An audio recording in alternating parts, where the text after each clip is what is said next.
Nothing here is black and white.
Nothing here is black and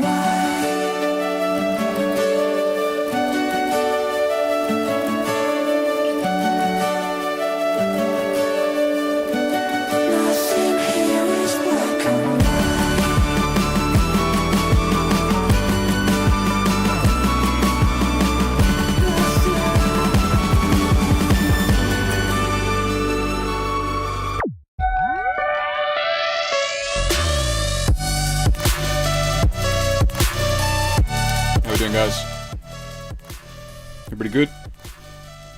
Everybody's week off to a good start. Vlad,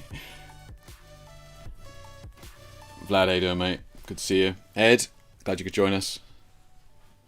Sin, good to see you, buddy. Mike, yeah, song, yeah. I wasn't searching for that, but it did fit perfectly. Yeah, good stuff, right. Let's get that turned off. Yeah, how's everybody's Happy New Year. First stream of the 2025. Hope everybody's doing well. Everybody's year off to a good start. Most of you are taking it easy by the sounds of it. I sent out an email today to telling you guys about the about the stream, via email subscribers. I sent out an email at 10 o'clock in the morning or something like that, and just my inbox was just flooded by out of office replies from all of you going, yeah, probably back in February, out for the first couple of weeks in January. I was like, it's just what, everybody just taking January off? Jesus, yeah, lucky, man, lucky. It's been a crazy couple of weeks already. It's not even been 2 weeks. 1 week, Jake. It's been 1 week. Gives you some idea. I don't know why. January's normally dead. So yeah, it's normally dead. But hey, Anders, how you doing? Gripes, how you doing?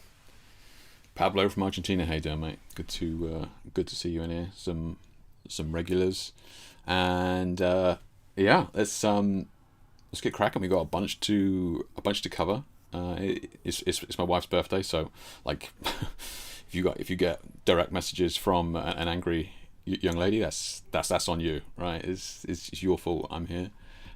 So yeah, let's crack on so we can get on with our evenings. What are we doing today? So as usual, live stream. What we're going to do is we're going to go through your images. We can do that later on. Let's have a look. Let's scooch over to the scene. There we go. Looking good. just turn that down in case we get any audio kicking in. And yeah, so share a shoot every Monday. I do a post on Facebook page, and you guys share your work in there. And then sometimes you just go through it with text, just responding in the comments or giving you guys feedback here on the stream. So if you haven't submitted an image or want to submit an image, you can head over to my Facebook and do that. It's a good thing you told me on the DM yesterday about the stream. To be honest, I haven't seen the post, haven't seen it. I'm starting to take it personally, Vlad. You know, I don't want to jump to any conclusions, but it's a bit sus. Yeah, Instagram stories, Facebook, and and a email. So wow. Yeah, post your image in there. We've got a bunch actually. Got some good ones as always. Right, some absolutely really good images, awesome images. Look at the quality again. Yeah, good stuff, man. Good stuff. Oh, Jamie's in there as well. Damn, guys, it's good stuff. Wow. Okay. Yeah. Got some. I mean, it's gonna be a quick CC in this week. It's just like, yeah, it's perfect. Job done. Nothing to add, guys. Well done. That's good stuff. So we'll do that later on. But what we're going to do before that, I'll just go through a couple of bits of news. Nothing crazy, like it's a quiet time of year in the news, photography-wise, right? So it's pretty quiet there. And we just go through a couple of bits there. And then what I want to talk about, like the main kind of thing I wanted to talk about here today is Nanlite sent me over some bits, right? So we're going to have a look at some of these bits that they've sent over. Specifically, we've got the FC500C, which is 500 watt or 520 watt LED, full RGB LED head. So we'll have a look at that, and you know what comes with that, and then also we'll try and get this out of the way, and try and get the absolute monster that is the projection attachment back there as well, which is that thing is crazy. I think it's crazy. Like I guess, I mean, I did a Instagram post earlier on. I was going like, you know, I've used a lot of modifiers that control the light over the years. That thing is way bigger than I was expecting. It's huge. Yeah, it's huge. Which is good. Like, I mean, it's good for me because we can get into it later on. But like the massive kind of lens that it's got in the front of it means that it should produce some beautiful, crisp light. So we'll have to see. So we'll have a chat about those, and we'll do that in a bit. Yeah, we'll have a switch from post on Facebook to work Facebook. Oh, okay, yeah. Like to start, just finishing the week's Division 2 scout objectives. Really, Jamie? You played Division 2? Didn't know that. Still hanging in there?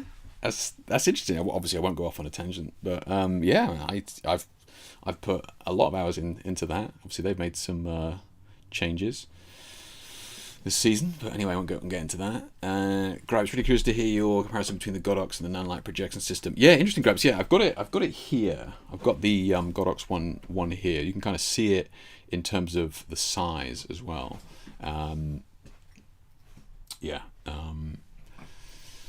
there's no funny business going on under my desk.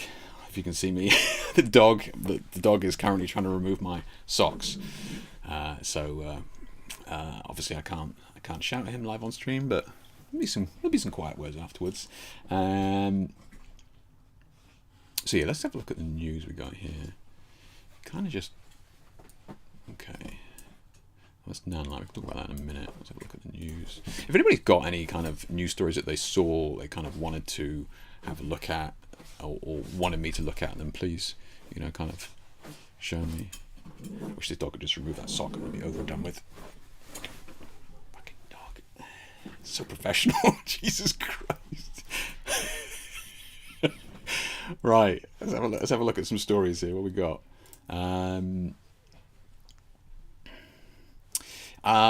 So can you hear a fan or something? Can you? It could be the dog. Like there is a dog growling. Yeah, it's fine. Yeah.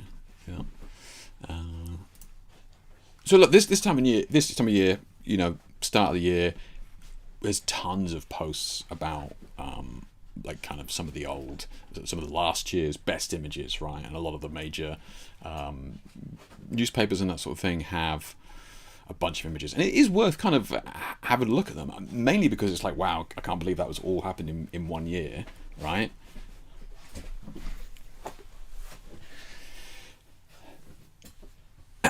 But also, like, some of the images are actually cool. I mean, I definitely missed them. So Guardian and that sort of stuff is plenty here. Just have a quick look. Obviously, this is going to be news related and that sort of thing. So just be mindful. You know, like you may see something that is not great if you're eating dinner or something like that.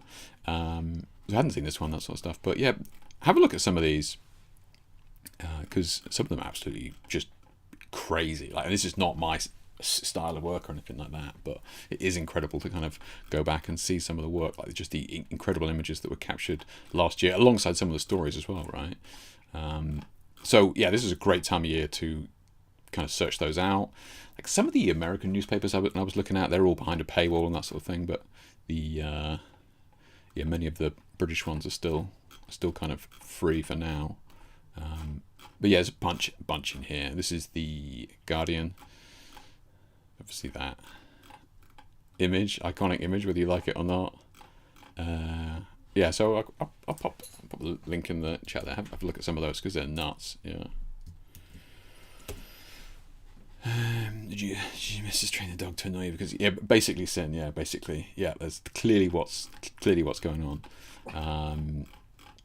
Yeah. So that's the Guardian we got. What else we got here? So this was Amateur Photographer did one as well. So those of you that don't know, Amateur Photographer is like a magazine that's been going on for, I don't know, 100 years or something like that. I forget the dawn of amateur, but it's a major institution. They have, you know, big events and that sort of stuff. I've been involved with a bunch of their things over the years, but they put out a weekly magazine and they've got an interesting set of images here as well. You know, some similar from other news articles, but like ones like this, that's really cool. Obviously done with a drone, which is really cool. Yeah, definitely worth checking some of these out. Some beautiful work in there. That's nuts, right? That's crazy. Like, in a world of AI, it's just the immediate response is that's AI, right? But yeah, it's crazy. So check them out as well. Really cool shots in there. Yeah, so kind of those Google best images of 2024. See what comes up. A couple of months ago, we spoke about Profoto and the fact that they released this new kind of collapsible beauty dish. Now, granted, you know, I feel like it's a little bit overdue. You know, it's been a while, but you know, anyway, it's here now, and you know, those of you not aware, let's have a look, $450 or something like that. But you know, it's far deeper in terms of their older one, which is good, right? That's what we need. We need that kind of deeper light to actually to spread the light rather than it just coming out in a weird way, like their old one that they've got there. So this one, in theory, looked great, and I was like, yeah, this is looking awesome.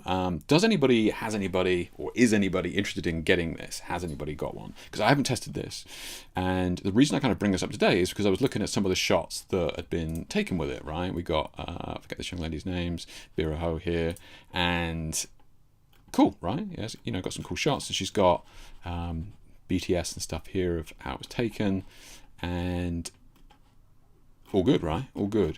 I was kind of looking at these and I was kind of looking and seeing this kind of double shadow here, and I was kind of curious if anybody's used the beauty dish and kind of had an issue with it, because in the BTS, you know, it just shows that one line. So I was wondering if anybody's kind of used this beauty dish and noticed this kind of double shadow, which can sometimes happen when a light bounces around a modifier and comes out twice, basically, right? You know, we've kind of spoken about that in the past, but yeah, it's interesting. I mean, look, I'm beautiful results. I'm just kind of curious if anybody's used it, anybody's interested in getting it, and if they have used it, kind of the results that they were getting.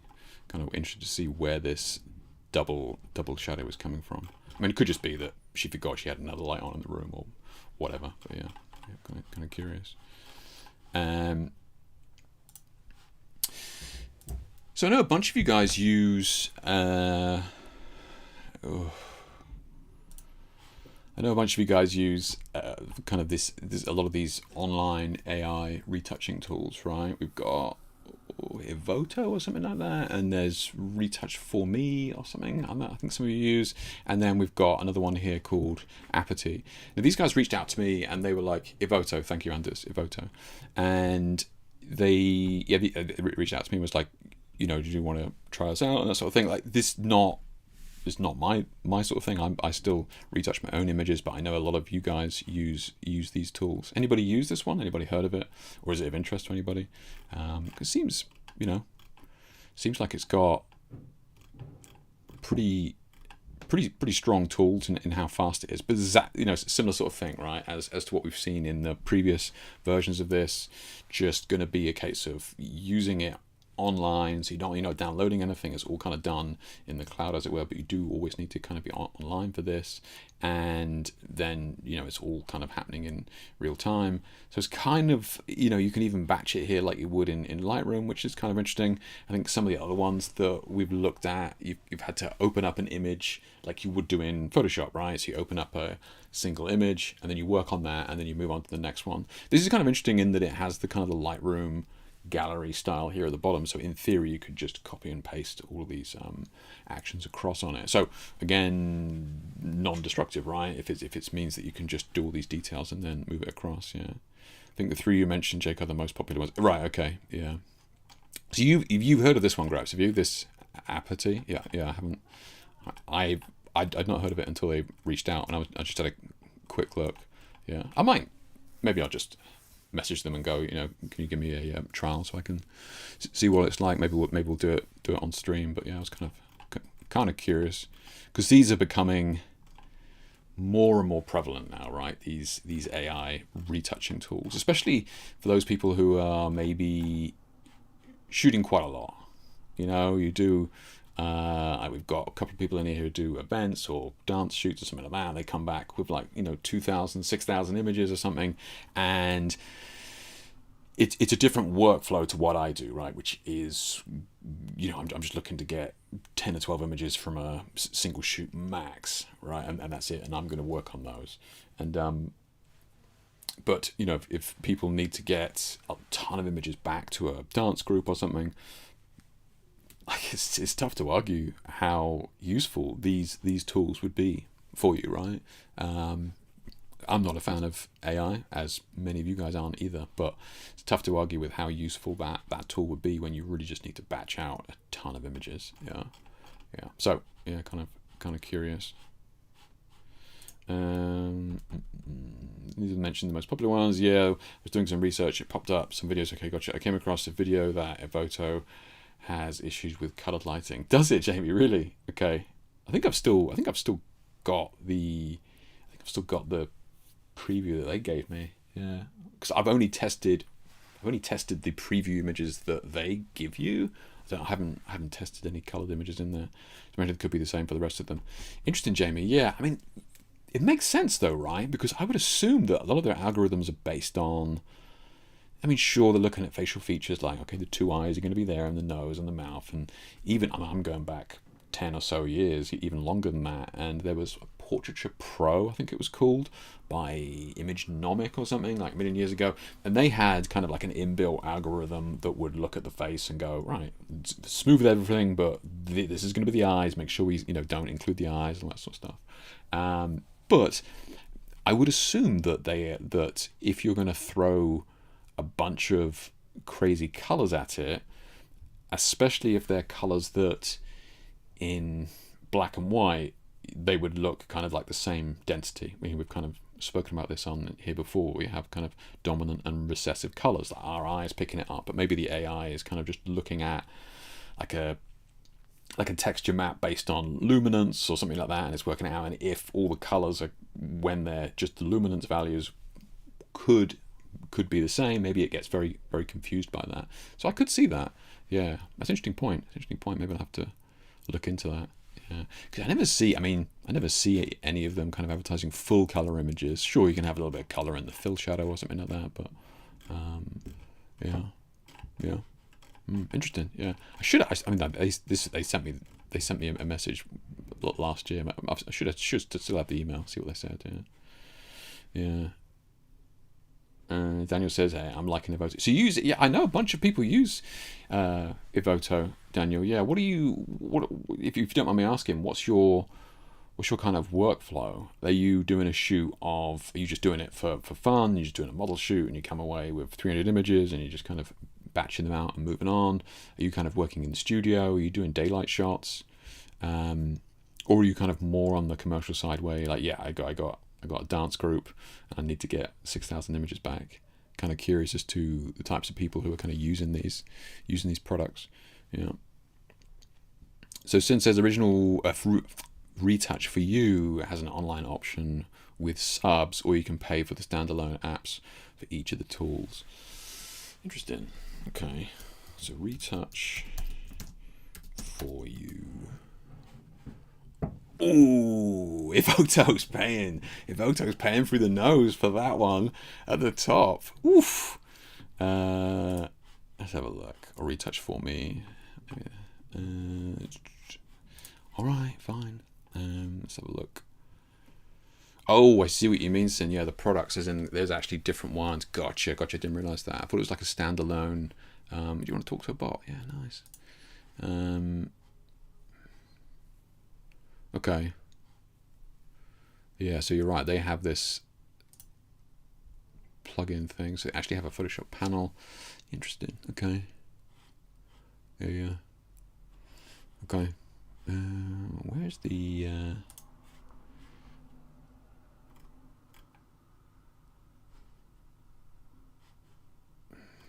a cropping tool? Retouch for me, healing. Which one do you guys use? Yeah.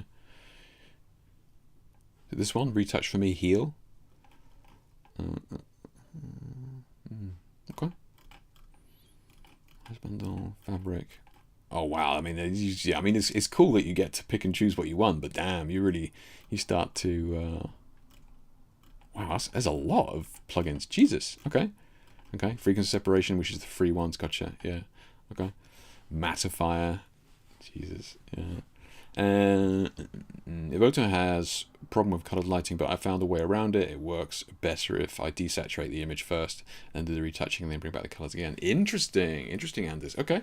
So you're using Evoto and you can attest that it is struggling with colors. Interesting. Yeah. Got a shoot coming up for the weekend where I'm going to test Evoto with the editing nice, then make an assessment whether to go forward with it. Okay. Look, this is I was going to talk about this in it later on. This is your kind of final warning with Adobe Photoshop and that sort of thing. Right, all their prices are going up or have gone up. I haven't done it. I need to kind of. I think somebody mentioned that you can buy like a year's worth of Creative Cloud on the Lightroom and Photoshop bundle, and you can save yourself like a bunch of money, like basically half price, because they're going to double how much they're going to charge you per month. And is this the issue that Photoshop's coming up against, right? Or Adobe's coming up against? Because this kind of price hike, I mean, let's not beat around the bush. They are doubling the price that they're charging us for Photoshop and Lightroom. That's not an incremental, like, okay, prices go up, I get it, but they're doubling the price each month. And to kind of offset that, if you can kind of go, okay, or I'll pay for 12 months now and receive a hefty discount. So are they just desperate for a cash injection? And I wonder if these sorts of things, because there's a bunch of you in chat here, right? I mean, a lot of you are using a bunch of these tools, and you're like, do you know what? Fuck Photoshop. It's kind of screwed me around for too long now, and I'm just not seeing the benefit anymore. There's a lot of bloat that I'm not using, and like their biggest addition is going to be like the AI stuff, and if you're not using that, like as in the AI generative fill, whatever you want to call it, even if you're not using that, then it's a massive product that they've dumped a ton of money. That Adobe will have dumped a absolute ton of money into that, and I forget the topics that we were talking about in the past. I know Adobe bought a bunch of images from, was it iStock, and I'm talking millions and millions of dollars worth of images from iStock. I could be wrong, maybe it was Apple, but I know one of the companies bought, and then they just put those images into their engine, right, as the kind of the soup that the AI tools kind of feed off of, and but they had to invest a ton of money to get those images to begin with, right, for their AI tool. So look, maybe, you know, maybe these are definitely taking a hefty chunk out of their pie. You know, it's interesting, yeah. So yeah, if you are intending to carry on with using Photoshop and Lightroom, and you're in that state now, just check, because I think the prices will go up on the 15th of January. So I need to kind of look into it. But if you just roll over into like your monthly subscription, it will double, right? So, or you can buy 12 months and basically get it for half price. So it's worth having a look at, right? I should have, yeah, I've been running around all day today, so I should have kind of found the exact kind of pricing and changing here. Sorry, I don't have it, but yeah, do have a look if you're planning on continuing with Photoshop and Lightroom. Yeah, and let's have a look. You can batch process a retouch for me, so it's the same thing then, saying, okay, yeah, so like I was saying, you can have like the, you know, like the gallery at the bottom there, and you can kind of batch it across. So, you know, you do one thing, which is really useful, right? You're doing one photographic setup, you know, key fill, whatever, and then, you know, you can just copy and paste that across all the other images. I mean, makes a lot of sense, right? Yeah. I'm a total noob. Get to shoot a model home studio. Okay, yeah. So that's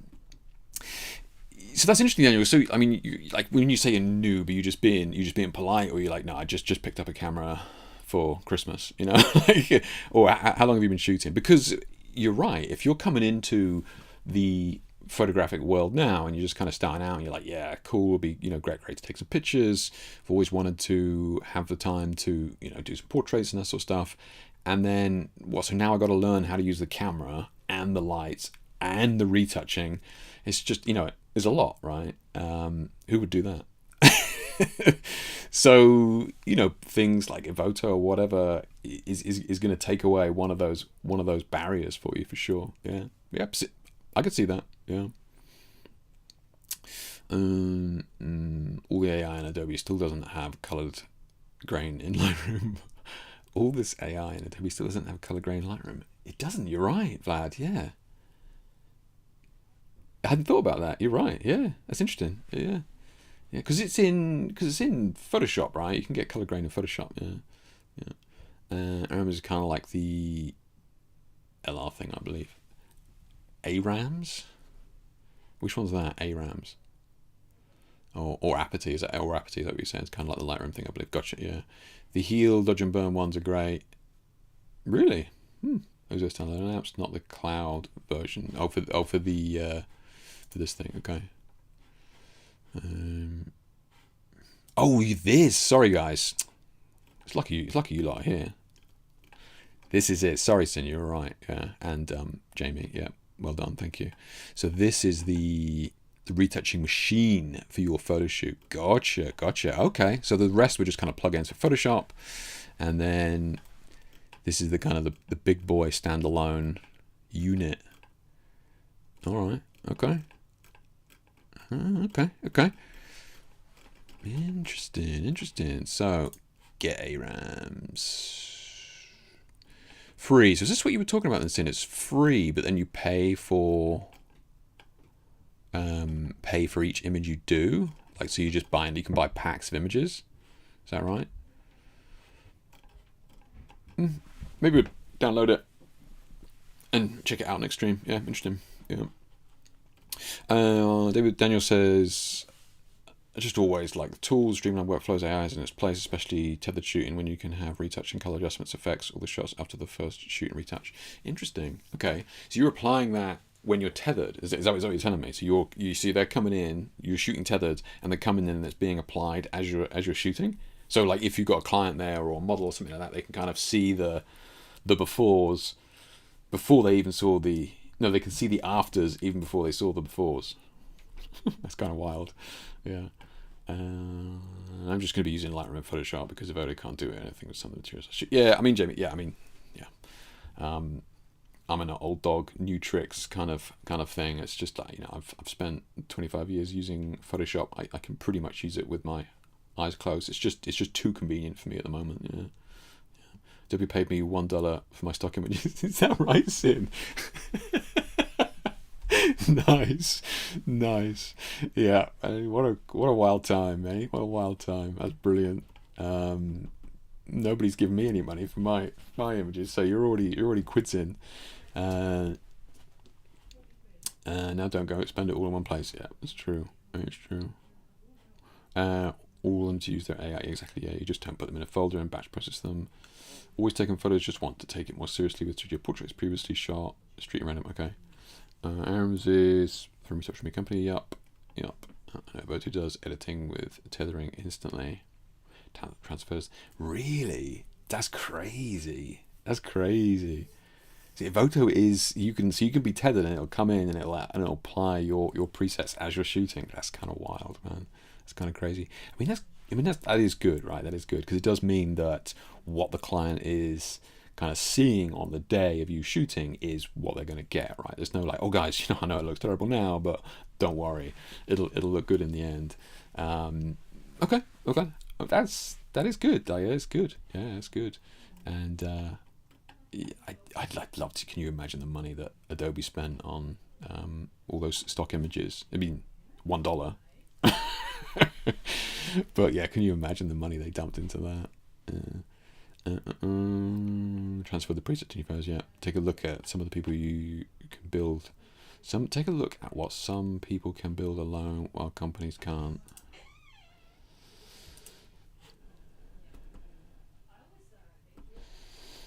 Accelerator. What's this then? What's this then? You can do what other cameras remote can do. Gem pack with the weird features. So what's this doing then, Vlad? This is doing. So you hook this up to your camera and then remote shutter for intervalometer, focus pull. So I guess like sound. We'll set it off and that sort of thing. So you can get it to trigger with a bunch of stuff. Okay. Yeah, sound shutter trigger. Yeah, remote shutter. Okay. Interesting. So you can do all of this remotely then, like focus pull, dual shutter. Really? There's a bunch here. So how much is this then? What is this? Guys, what? Like, some companies just shouldn't be allowed to do their own marketing, man. Jesus Christ. What is this pirate ship map? God. Oh my Christ. Oh God. Yeah, cool. That's cool. How much is it, Vlad? How much is? Oh my God, it's way smaller than I thought. It's interesting. Okay. Yeah.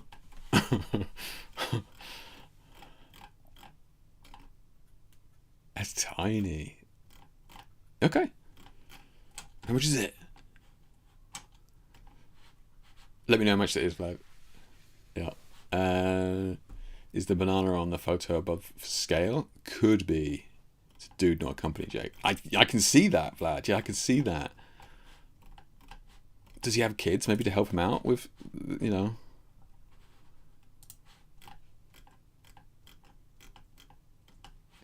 For scale, you are right. You are right, Gripes. Yeah, thank you. Yeah, I was like, what is that about you? Because that is tiny. Yeah. It is for scale. Yeah. It has one button for OK, and all navigation is done by tilting it. The device is 25. What?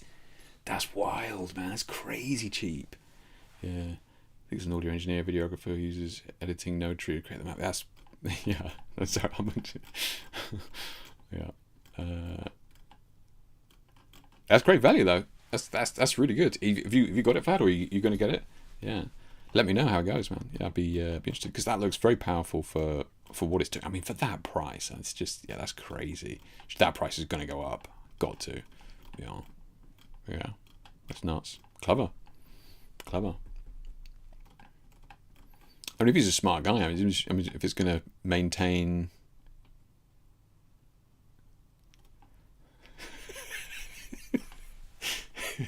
If it's going to maintain the connection and stuff, yeah.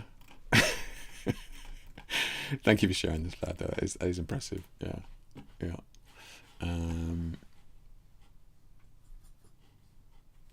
That one for sure. Okay. I'm on board. A manually focused out for products, so this might come in useful. Yeah, I could see that. Yeah, I could see that. I mean, pretty much instant as well, right? I mean, it saves so much time if you had to do a bunch of them, and that would be.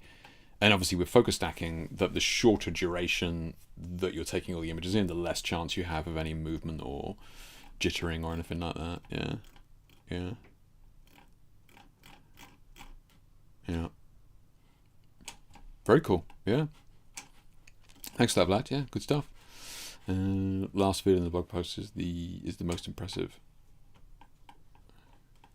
Was it the turkey? Eating the peanut? Or this one?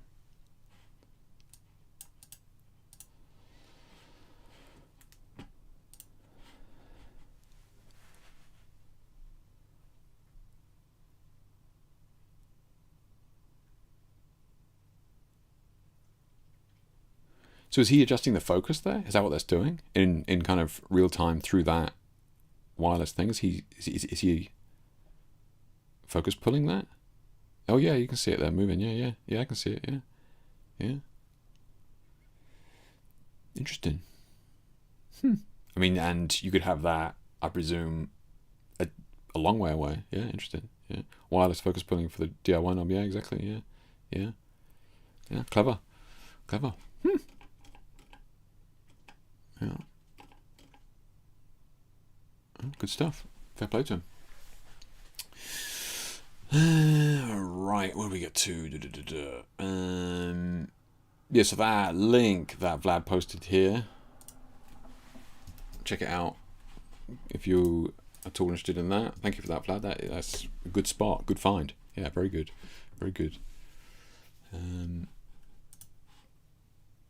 Again, this time of year, not much coming out, right? Godox is obviously doesn't care what time of year it is. They're just going to keep pumping stuff out. Nothing crazy though, just more speed lights. Godox just put out 100 watt-second of your flash on the hot shoe, the Godox V100. So just another round speed light, just ripping off the Profoto one. I forget what the Profoto. I mean, that's just exactly the same as the Profoto one. It's fucking shameless at this point. But yeah,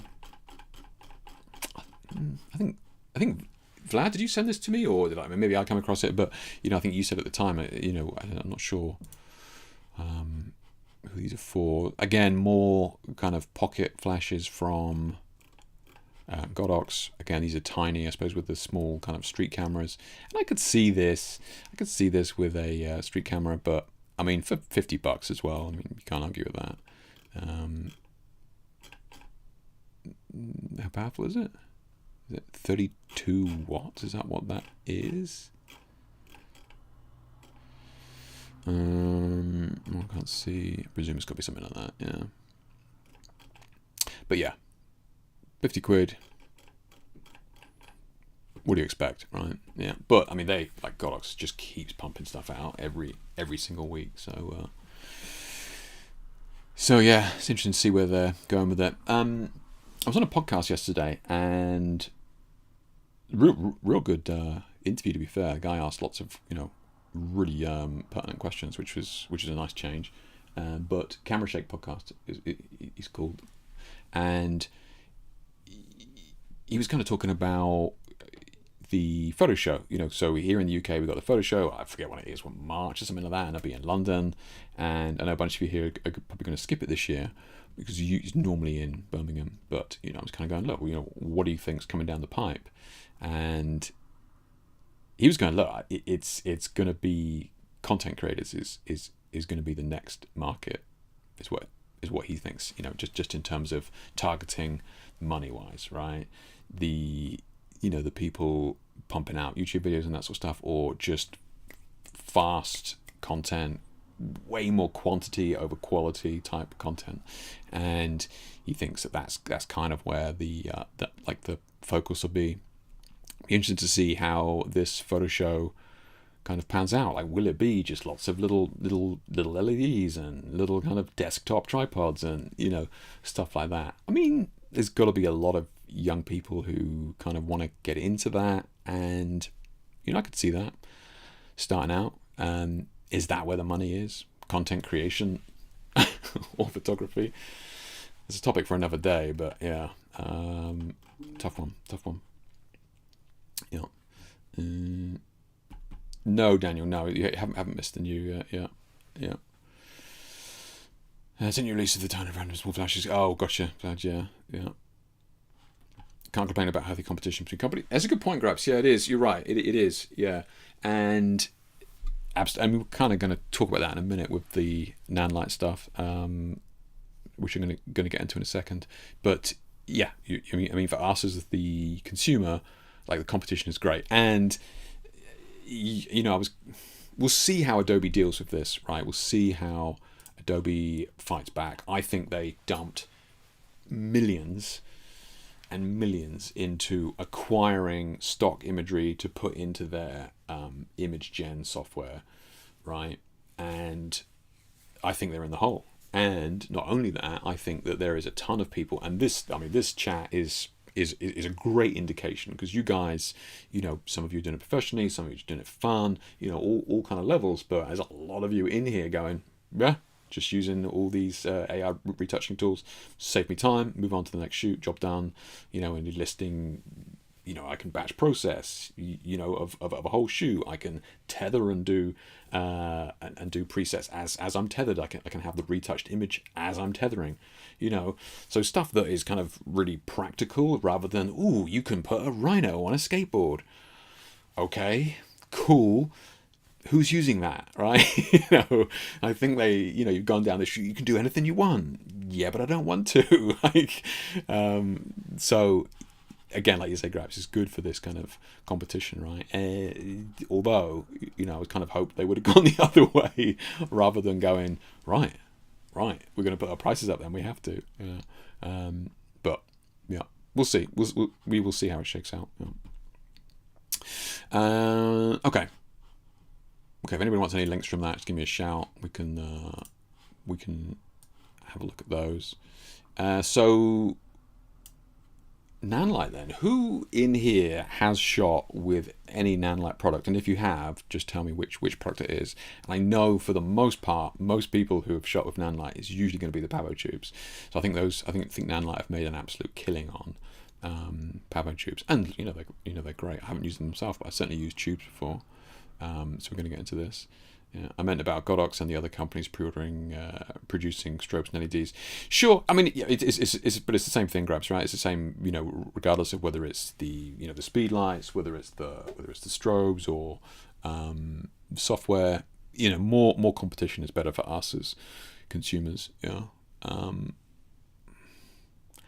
yeah. I don't know. Sometimes I just feel like the way that Godox can sometimes just leech off other companies is a bit just like, Jesus, man.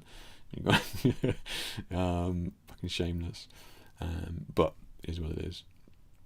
Here we go. So Ed's in there. Pavo tubes, FS300Cs. Okay, cool.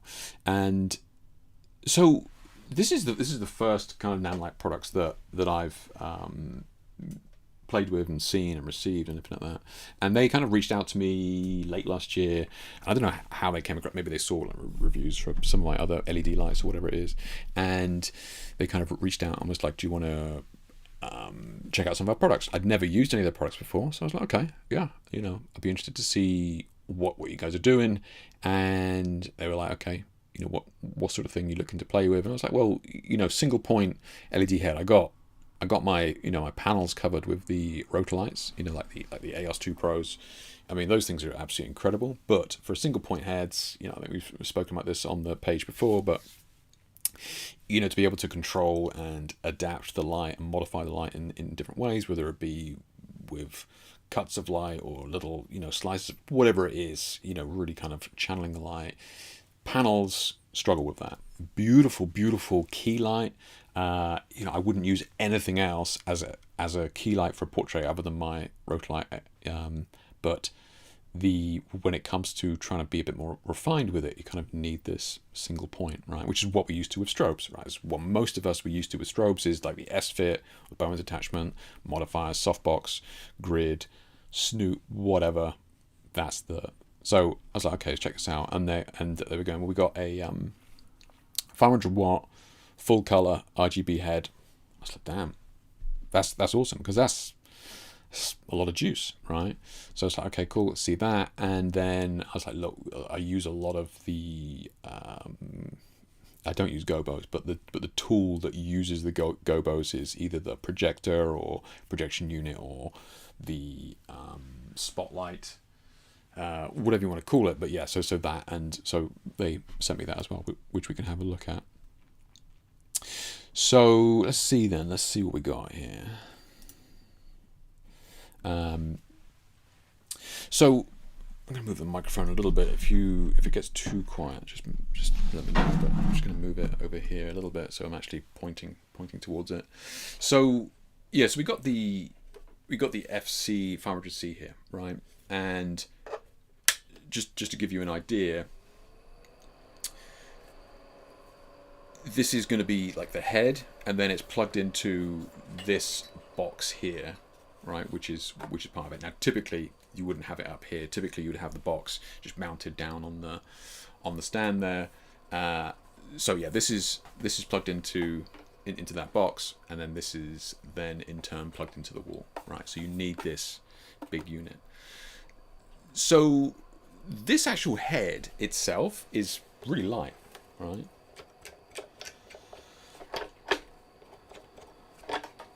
So this head itself is very light, right? It's basically just got a bunch of fans in there. It's nice that it's actually just punching all the hot air straight up, which a lot of the heads actually punch the light out to the sides or back or anything like that. This is sensibly pumping it straight out. But yeah, so the light itself is very manageable. So that's kind of useful because we need to modify it, right? We're going to need to put big softbox on there, or I don't know, whatever, beauty dish, whatever. But we're going to be ending up putting more weight on this. So the less weight the head actually is, then that is very useful. Historically, I've always not been a huge fan of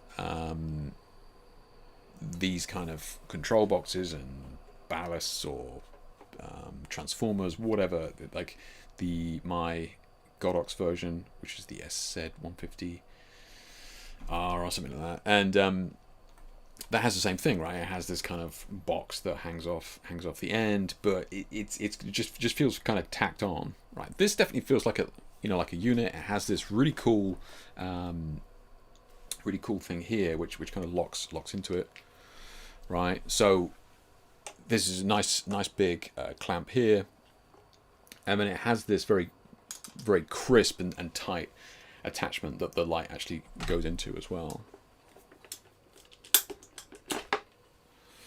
So V-lock on the back there, and you have this here that it just locks right into. Right?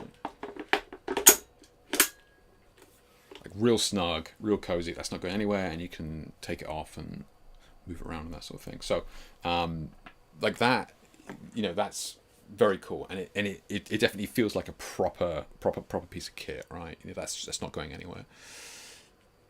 The other thing that's kind of cool about this, though, is that you don't even need to use that if you're like, Christ, check, I'm going to be lugging around, all this extra kit and that sort of stuff. It does have this really nice feature that it has this kind of loop here on the top. You see that? That's this loop here, which you can tuck away. But that means you can just hang it off the stand, right? Job done. You don't need to be locking it to the stand and that sort of thing. So this kind of thing here, this little loop here and that sort of stuff, actually nice little touch if you don't want to be getting out the the V-locks and the the clamps, the super clamps and that sort of stuff. So really cool. And again, it's just a simple thing like that. But again, some of the other lights I've used doesn't have that. It's just kind of swinging there, and it's this really awkward position where it's not on the ground, and it's just yeah. So that I think is just a nice touch, right? Nice touch. So Very, very cool. Yeah. Let's see what we're doing here in chat a second. So Ed, picture Tony, interesting. You're still using strobes. I mean, I'm not really, Tony. Yeah, I used a strobe once last year, and that was really because I wasn't sure turning up to a hair shoot in a salon that had wall-to-wall windows. But yeah, so I used strobes once last year. Yeah. What's the difference between the FS and the FC model? These are great questions. So the FC is color, right? Or the C stands for the color. Let's have a look. I am not a. If somebody else knows, then please jump in. Yeah. Because was it just single color? I forget what the non-color ones are called. Yeah. And well, we'll have a look. Yeah. Oh, there you go. You did it. FS is a monolite, no separate box, but it's heavy. Ed, saving the day, mate. What a legend. Is that right? Did not know that. Good. Okay. Good stuff. Where did you see that? I'll have a look at that. That's interesting. I didn't realise that was so it doesn't have the box or anything. Interesting.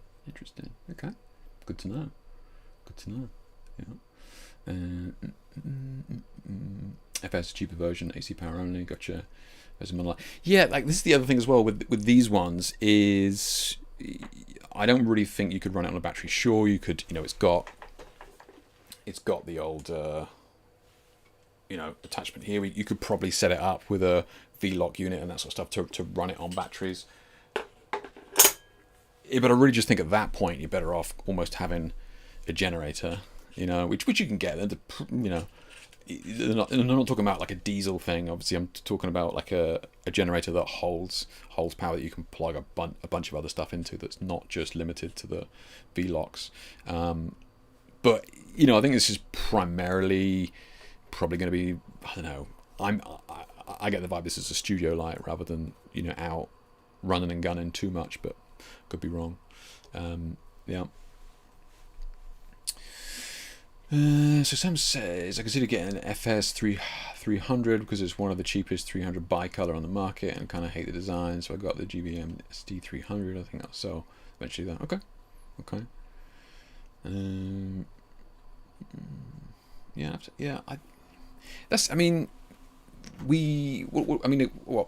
End of last year we looked at Jun's. The company Jun made a single unit, and it was like. It was 500 watt, and it didn't have any boxes or anything like that, and they had it in a package like that, which is crazy. Now it wasn't full color, but it was S-fit and that sort of thing, and that is like, if you really just wanted just a bunch of power, small unit, I mean it was crazy, yeah.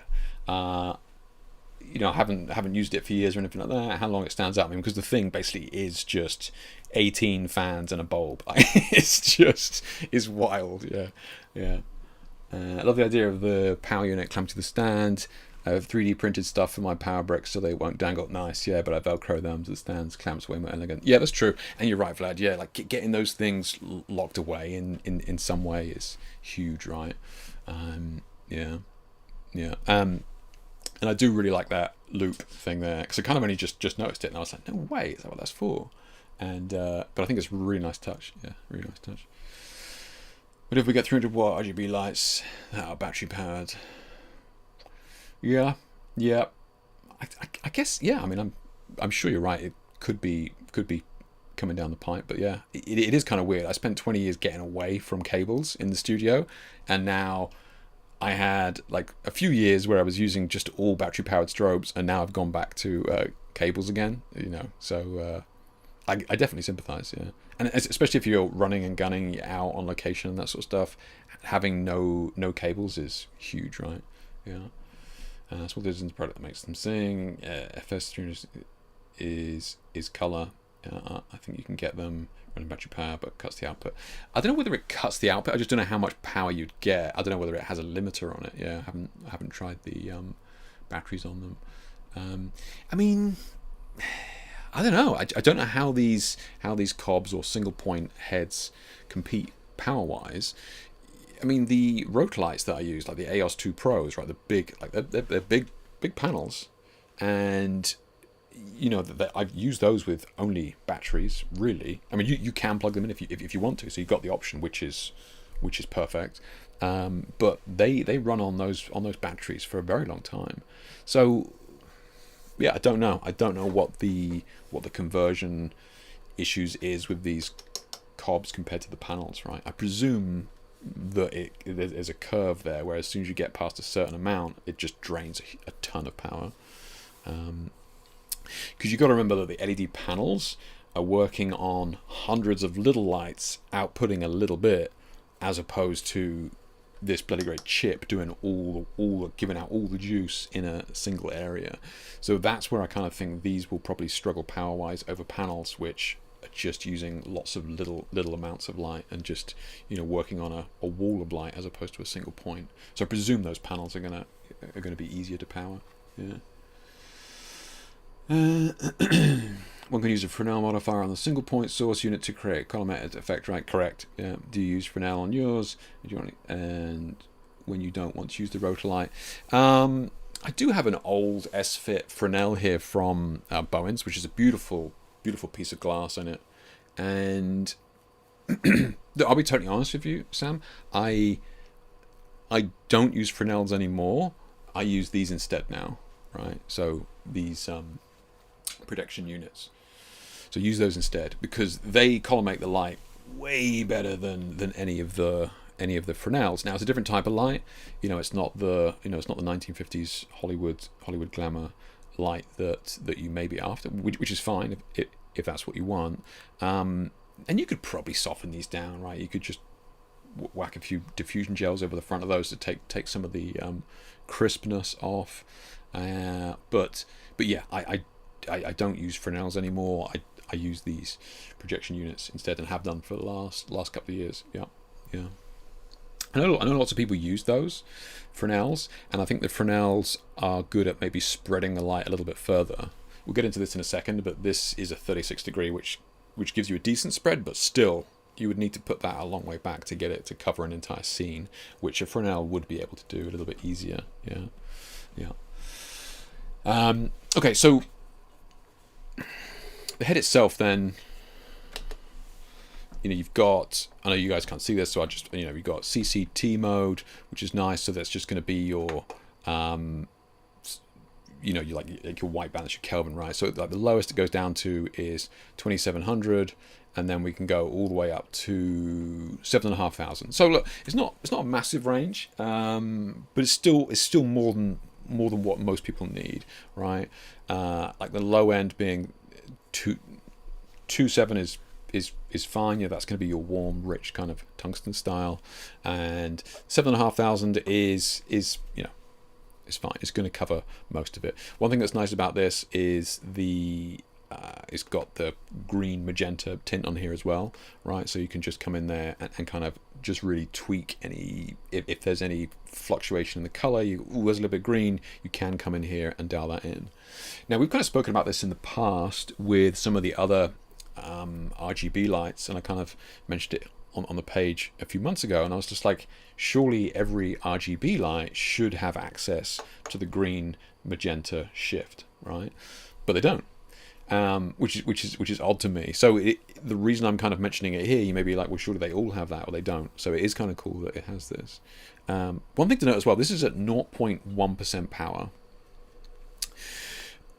which that's actually really impressive because I've got the Godox single point, like I said, the SZ150R. Now I need to test it. I'm just going by memory here. I need to test it, but that at its lowest power, I've still had to put ND gels on that before, even at 1%, right? So this goes down to 0.1%. This is really, I mean, it's kind of useful for me in my work if I'm doing long exposure or something like that. I really just want a kiss of light sometimes. You really just want to be just grazing something with a little bit of light. Then having the ability for this to go down to this low. I know it might look bright here on stream, but you got to remember this is all, I mean, you know, room lighting here, but that is very, very low. right? Super low. That's really useful to me personally, right? And again, I'm going to test out when I do the full review, and I'll get some results to highlight those. But that is something that I was kind of immediately like, wow, okay, you can really dial that in. Okay, what else we got here? We got HSI. So HSI being hue, saturation, and what is it? Illumination or something. So again, we got the dim, then we got the hue. So this is I tend to use this over the RGB values, but everybody's different. So here we got the hue, so all the way, as you'd expect, all the way up to the 360, whatever it is. What is it? Yeah, 360. Yeah, and 0, so all the way up to 360, and then the saturation from 0 to 100, right? So that's where you're gonna get all your kind of variances. And this kind of hue saturation world is what I'm intensity. Thank you, Vlad. Yeah, illumination's close. This is kind of what I'm used to from like Photoshop or something like that. This is kind of like the values that I'm kind of used to with other lights as well. But it also has the RGBW mode as well, right? So in here, you've got your dim, and then you've got your red, your green, your blue, and then your white value there. So this is useful if you were to be transferring numbers across from like product photography or something like that. You can kind of really kind of dial it in. This is really kind of minute and precise. I just prefer the more organic hue values of using the other one. I can kind of just dial it in and go, okay, oh yeah, love that tone, knock back the saturation. It's just a little bit more intuitive on shoot day, right? Rather than just dialing in the actual, I need plus 2 green and -1 blue and that sort of stuff. If that's the way you work, great, and it's there for you. But yeah. Gel mode as well. So gel mode is, this has got a lot of gels, as you may well imagine. So we can just scroll through all those, but yeah, I don't know. I'd need to look up how many gels they have, but they have the actual gel numbers as well, so you can literally just go to that number. So there's a nice feature in here that I haven't really, somebody correct me if I'm wrong, I haven't really seen this before. So they have a nice feature here where you've got the dim amount, right? Obviously normal, we can adjust the dim here, but we can also adjust the Kelvin in here from daylight to tungsten. So this is kind of unique, right? Because that means that we can actually, emulate gels coming or light coming through gels from either flash or tungsten, right? So this is really useful if you're trying to match. Let's say you're on a shoot, you're shooting in a bar or something like that, and you've gelled, the lights over the bar that are already tungsten, and so you've gelled them to be like even warmer, right? And you go, okay, cool. Now I need to match that with this, so you can then go in here, set this to, let's see.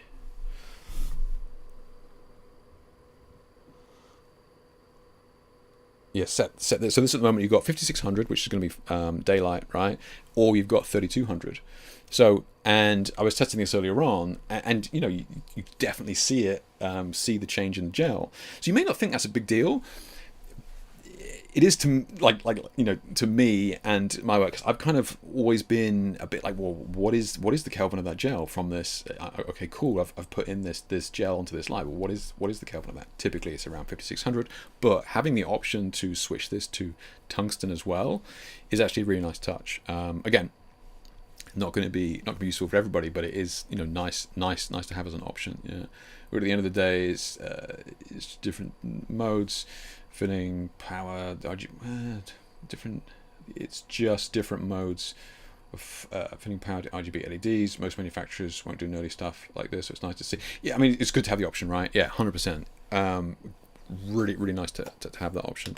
Yeah, and then we have the effect mode, right, which is your cine effects things, right? Your police cars and all that sort of stuff, right? Now they do have some interesting, like this is not really my thing, but they do have some pretty intuitive ways of building some presets in here very, very easily in the light. And let me just explain that. So they have this feature called hue loop. So what that means is you can go in here and you can adjust. Obviously, again, we've got the dim, but we've also got the hue value. So you can go, okay, so I want you to loop the colors from hue 200 all the way up to hue 360, and then just loop that, and then you set the time. You can set the saturation as well, but then you set the time as well, right? So you can set it to, so loop from, yeah, can you guys see that? Yeah, maybe.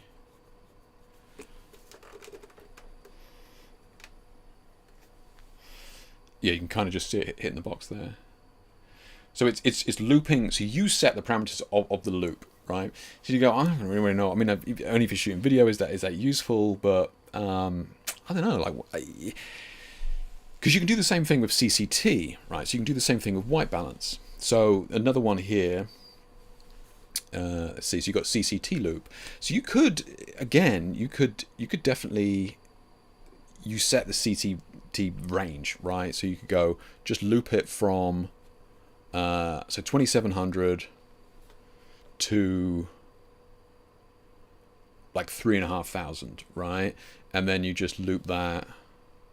You can change the G and M there, green and magenta there as well, and then just loop that down to like two seconds. And yeah, you should be able to see it changing there. So I've looped it down to 2 seconds, so you should be able to see the effect. But you know, maybe you could create some sort of I don't know. I do kind of think that there is some value if you're shooting video into having light with a little bit of life to it. You know, just a little bit of fluctuation. Doesn't need to be super noticeable. Doesn't need to be, oh yeah, I want it to go from red to blue and like a car chase. But I could see there being mileage for that. You know, fire, like a subtle fire effect or something like that, just looping through a color just to give you this kind of wave or wash of light. I could see that. Yeah, I could see that. So like, it's not going to be for me. I don't shoot video, but I can, find that kind of interesting. They've got. I need to look this up. I only just kind of, like I said, I haven't gone into too much detail. So INT loop. So you've got dim, color, CCT as well. So, okay, so you could do. You got your CCT value that you could change to HSI. Or the CCT. Okay, so you can do different there as well. Okay, so you've got other more involved loops as well. Interesting. You got the flash, of course, pulse, storm, all that sort of thing, police cars, TVs and candle, all that sort of stuff. So all the typical ones as well. But I thought the loops was something that I hadn't seen before, and I could see some value in that for video. Yeah. Okay. Let's go into gel mode here. So if you weren't aware, you're turning the dial and then you're pushing in the button to kind of select it. And the menu, you've got your DMX, you've got your wireless controls, fan controls, rotate screen brightness. Anything crazy in there? No, then just the bits like that. So screen brightness is nice as well. Actually, there have been several occasions where I've had to gaffer tape over LED screens, especially if you're working in an environment, which is like long exposure, for example, right? LED screens on lights for long exposure stuff are really bright.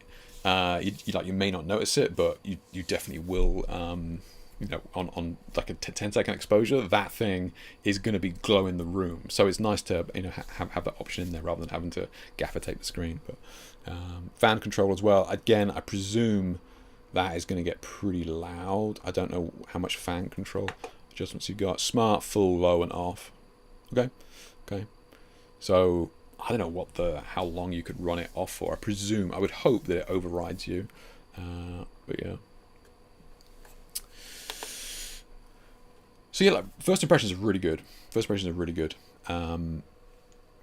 Very, very smart light, clever light. Lots of kind of features. One thing as well. Just one last thing I just wanted to mention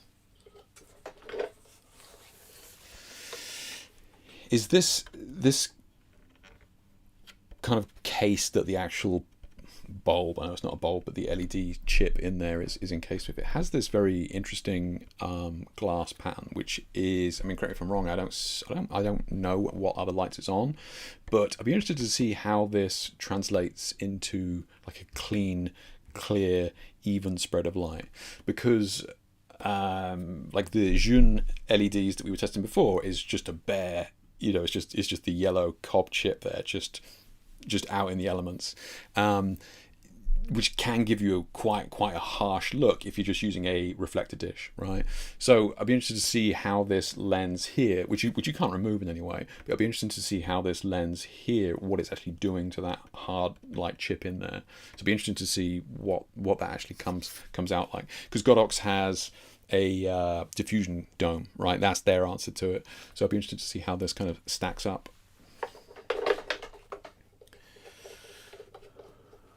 Yeah. So if any questions on that, on this one before we move on, but yeah. I've seen people use the loop photos. Have you? Oh, okay, Gripes. Yeah, I could see it like for long exposure. Yeah, interesting. Yeah, I could definitely see that. That's a good idea. Yeah, it's a good shout. Especially if you're moving it around, right? Like the, if you were actually moving the light as well. Yeah, I could see that. Yeah. The real innovation we need is coloured lights that don't require LEDs turning off when changing temperature or colour, thus produce weaker light output. The real innovation we need is coloured lights that don't require LEDs turning off when changing temperature or colour, and thus produce weaker light output. So what you're saying is, Sam, is that you want to be able to, and please, I am genuinely curious. You're saying you want the exposure to stay the same, like for the light to kind of adjust accordingly when you're adjusting like colors, for example, because you're right, if you have a light meter there and you change the color, change the light to red or change it to blue, is going to be a different exposure. Is that what you mean? So like having a light that could kind of automatically adjust through the color range. Interesting. Yeah. I found the hue loop feature is cool for photography. I've used it in shoots to randomly mix colors. Sometimes you get color combinations that you would never have tried. Nice. Okay. Yeah. Okay. Yeah. Long exposure stuff. You guys mentioned the long exposure work. I could definitely see it. Yeah. You guys making me think. I like it. Okay. Yeah. Wonder if you can find the dome thing separately. I can't afford the units, but I'd like that part. You're talking about the which dome thing? You're talking about this kind of crystal dome thing here. Yeah. Is it impossible to make a dome? Here, Mr. Bellamy. Hey, doing, Wayne. Jesus Christ.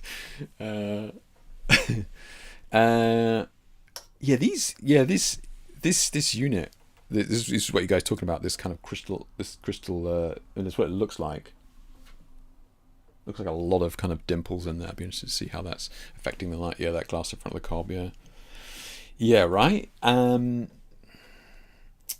It should be, because I know it's part of the light there. You can't take that off, and then the S-fit goes around it. But it is interesting. In theory, in theory, you could almost have something that sits in the S-fit, right? Like, in theory, you could have that sitting there. You could attach that, because all the S-fit lights are all going to have that collar exactly the same width, right? So you could absolutely, like an old grid, right? They have this that sits into. I don't think it fits on these ones. Oh, it does. Holy shit. So it has that thing that pops in. So in theory, you could make that glass thing that sits in that collar. That could be cool. Because, a softbox is going to have that same size collar. Beauty dish is going to have that same size collar, right? Yeah. Somebody get on that. Somebody talk to that guy with a banana. Somebody get him on that.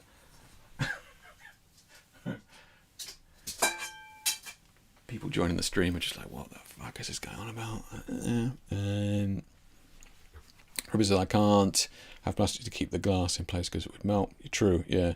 It would be cool to have coloured light that keeps the same exposure.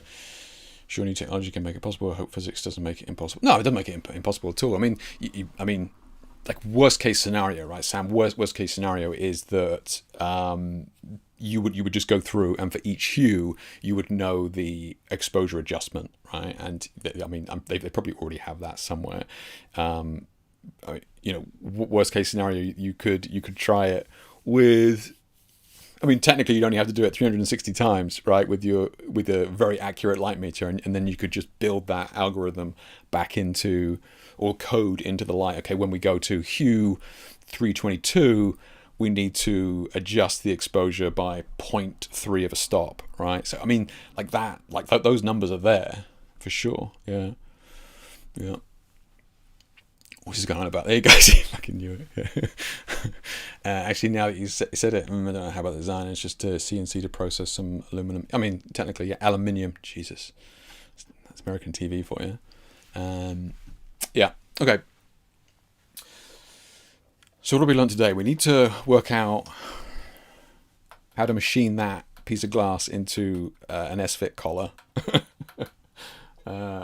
Which we can do, and then Sam's going to go away and take a light meter reading for 360 hues, and is going to report back to us on the exposure fluctuations that we need to implement, and then we can start selling those presets. Huge gains today, guys. Honestly, I think we're improving these lights all the time. Okay, so that's the FC 500C. So I got a shoot on Sunday. I should be able to use it on. Hopefully, I get to test it out there, see what we're, see how it's shaping up. Okay. Give me 2 seconds. I'm just going to bring this absolute unit over and see if we can have a look at that. I'll move this box further down the stand.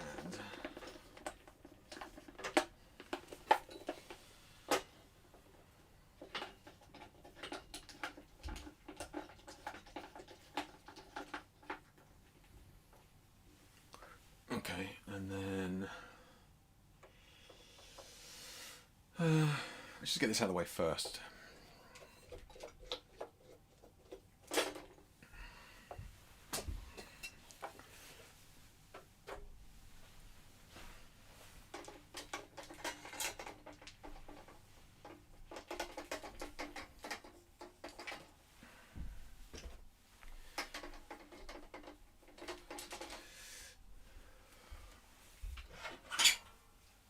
Now, I said how light that head was. This is heavy, very heavy. This thing is crazy. So let's have a look.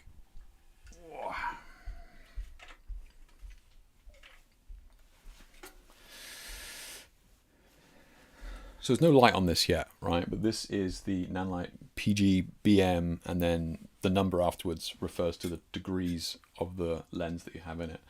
So this is the 36 degree, which is the kind of widest one, right?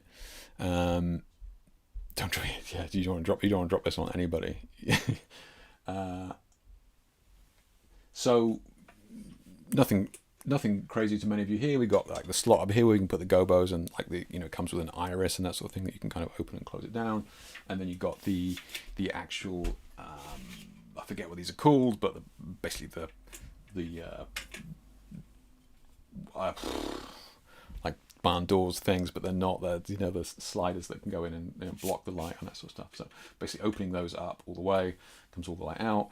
It has a knob here that we can kind of adjust the focus of this here, right? So this unit moves out, so you can actually really focus that light exactly where you want it to be. Okay.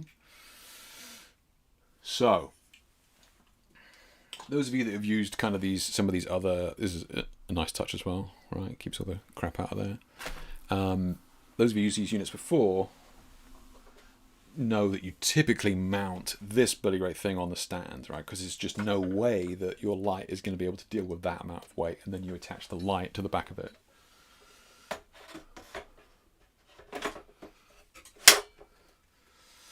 Nice and snug, and already it's like the Godox one never went on true. It would always be on at an angle. So this one is already off to a great start.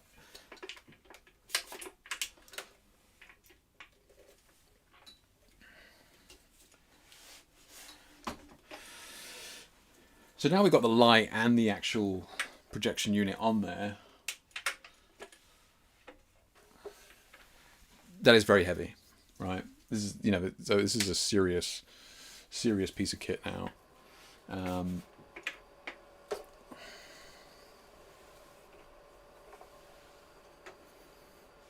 Yeah.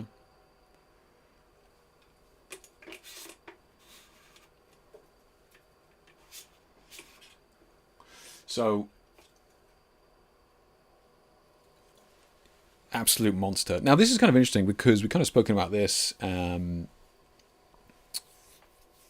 over the years, and you know, I've used all types of modifiers over the years, and you know, from the early days in the studio, where we'd be using things like a grid, right? We kind of spoke about this before. So you basically put this grid into a reflector dish, and then you're kind of channeling the light. So really basic, yeah. As you can see, it's got this honeycomb in here that allows light to only pass through when it's at a certain angle, i.e. pointing directly at your subject. No other light can go anywhere else apart from this pool of light. So this is what these honeycomb grids are. Real basic. Don't really, I mean, these are fine for hair lights and that sort of thing, but don't ever use them as a key light on your subject for the skin and that sort of thing, because you can sometimes start to see this grid pattern appear on the surface and that sort of thing. So, like, not ideal. Like, another alternative to that is going to be your snoot, right? This is what we would typically refer to as your snoot, and these come in all manner of different shapes and sizes and that sort of thing. But these things, you see people using these a lot, but again, I personally don't recommend that you use these, and there's a couple of reasons for that. One of which, like, this isn't funneling the light really or really channeling. It's just stopping it from going elsewhere. So, you know, light is kind of bouncing around in here, and then it's just kind of bouncing around, and then just some of it comes out, right? And we spoke about this in a previous post about how we can kind of get these mixed shadows. I'll just kind of come back to the main thing here. Where do we have it here?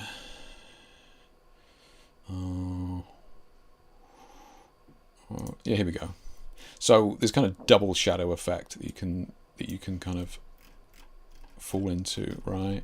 We have this double shadow effect here. Now, we kind of saw that in that Profoto Beauty Dish light there with this double shadow, hence why I was kind of questioning it. But this is kind of what we have here with these double shadows.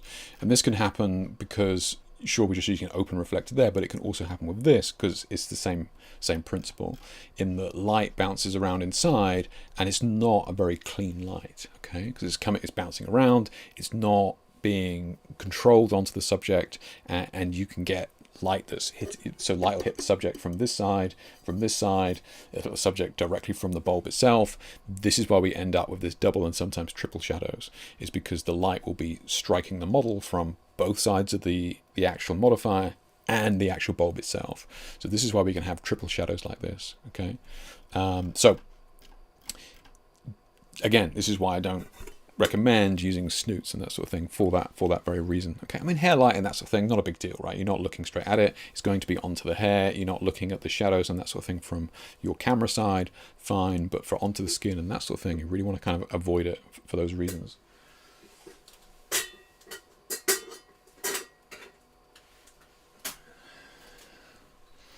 Just check the comments here. I feel like still has the edge when it comes to innovation. I'm not seeing too much new features in other brands. Everyone else either just makes more powerful or portable lights. I mean, and this is, yeah, I mean, it is a good point, Sam. And this is the reason why I use Rotalight to begin with, is because they're still the only light available that is able to flash as an LED and in full color, right? So, you know, they're still the only company that does that, which I need for my work, right? For my long exposure work, if you want to be flashing in full color and you want to be using an LED, it's rhodolite. Like there is no other option. Sure, Godox tried to copy them and that sort of thing for a bit. They like tested it, and but they only brought out it in white light. It'll be my second failed design for a piece of gear this year if I built that. Something's got to stick, Vlad. Just remember us when you're rich and famous. Yeah, you owe us.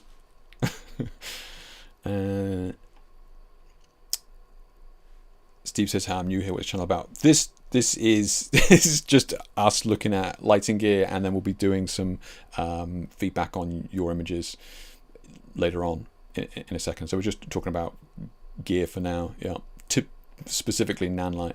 Yeah. But I'm counting on you to develop tech for strong built and powerful battery powered color constant LED light, doesn't cut outfit, and also works as a strobe that can be sold for cheap. That's it, Sam. I don't think it's too much to ask personally. Yeah, missile not ear is a massive thing. Also, it can't weigh more than 3 pounds. Hey Sober, how you doing? Learn us how some expensive modifiers produce awful results like double triple shadows. I think the photography has gone through this weird kind of transition. And you look at some of the lighting modifiers that we had in the 50s, but they're not, there's a pretty high barrier to entry, right? You look at some of the Fresnel lenses and the Fresnel lights that we had in the 50s and 60s on some of those Hollywood portraits. Gorgeous light. And then, like the market was, okay, how can we make, lighting and photography, more accessible to more people, i.e. how can we bring the price of that down? How can we do that? And this is kind of where softboxes were born, right? Horrendous modifiers that don't replicate any real light that exists anywhere. In theory, they're square like a window, and in theory, they're supposed to replicate window light, but they don't. Right, and it's again like a lot of these compromises of people wanting cheap stuff, which I get. Like I get it. Not everybody's a millionaire, but that comes at a cost when it comes to the quality of light. So we've just been speaking about. Let's come back to the full cam here. So we're just speaking about the snoots and honeycombs and that sort of thing, and then kind of like the next version up from that is what a lot of you have seen me using over the years, which is something that's called like an optical snoot, right? So what this is this is going to be essentially just a basic snoot modifier, but with a lens on it, like a camera lens on it, and this camera lens is going to be able to focus the light that is shone through that, and that's how you're able to get kind of crisp shadows, or crisp, without the double shadows and that sort of stuff, be able to get very, very strong directional light because it's focused. And that's really the key. You're not just channeling the light anymore. Now we're kind of taking that light and really focusing it in. And this is what these optical snoots do. And again, like you can get these for like £100 or something, right? So very inexpensive, in my opinion, for this piece of kit, and very, very good. Downsides are though is that I don't care what lens you're putting on the front here. I mean, this is a 50mm 1.4. Okay, but it's very difficult to get clean edge-to-edge lighting because it's kind of been jimmy-rigged onto the front of this just tunnel, this black tunnel, right? So these will produce distortions on gobos and that sort of thing, and they will produce vignetting, so darker corners and that sort of thing. But look, I've done a ton with them over the years, and you can kind of see what we are, like you can see what's possible with them. Definitely viable, right? Definitely viable for the price. And if you just wanted to be getting into it and playing with it, job done, right? I mean, pretty good. One light, one of these, £100, boom, pretty cool. So certainly very viable, right?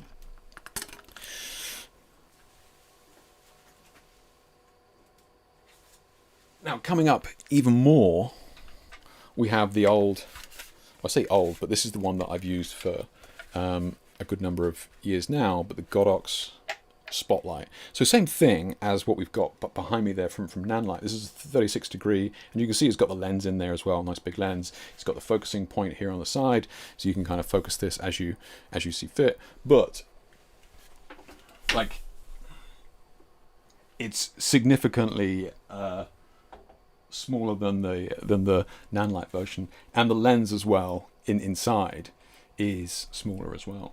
So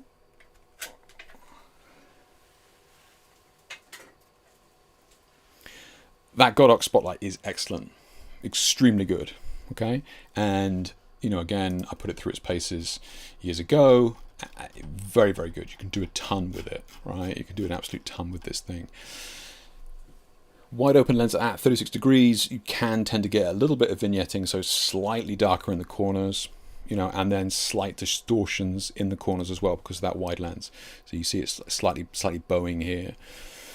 So we'll see, how will this Nanlite projection attachment kind of hold up? Will it kind of do the same? I'll be interested to see, because in theory, the bigger lens in there, the bigger monster glass lens that it has in there, in theory, should be very clear, very bright. Could even be brighter than the other one because it's that much bigger. Less vignetting, right? Again, because bigger lens. That's you really start to notice that when you compare it to this little baby here, right? Because you're using a camera lens. So it's a piece of glass like that compared to practically a bloody dinner plate. So in theory, all of these kind of benefits should start to scale up. So I'm really excited to test this out, because I think this will be an absolute monster, but not great for kind of on location stuff, right? So yeah, we'll have to see. Now, Nanlite did send me some other bits and pieces which are unreleased yet. Okay, so I'm not allowed to talk about them yet, but it will be coming out, I think, next month, February, right? So we can talk about those on another stream there. But interesting. Look, interesting pieces of kit. Some of you have kind of highlighted some questions in here that I think. I think some of these pieces of kit may well answer that. So yeah, I'll certainly circle back to this in February, right? Yeah.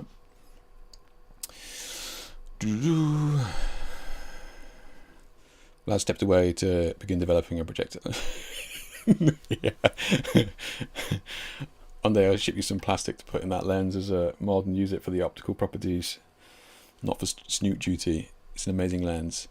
What's this, Vlad? One day I'll ship you some plastic to put in that lens as a mod and use it for the optical properties, not for snoot duty. It's an amazing lens. So have you got a link to it or something like that? What's this? Is this to attach into something like this, like a gobo thing, or what? Yeah. Not ready to invest in an expensive one yet, as I'm still exploring and testing available options so long a cheap Chinese off-brand one currently it gets hot. Yeah, I guess. I mean, I don't know how hot that's gonna get. I think. I mean, the Godox one was always fine. It was always fine. Yeah. So we'll see. Okay. So let's have a look then. Let's have a look at some prices here. Let's have, where does this Nanlite like sit? In the grand scheme of things. Pricing and that sort of thing. Now we're looking for 500 watts ideally, right? We're looking for 500 watts, and we're looking for it to be full color, yeah, and single point cob light. That's kind of the comparison that we're looking at. So Aperture here, huge brand, very well known brand. They got the LS600C Pro 2.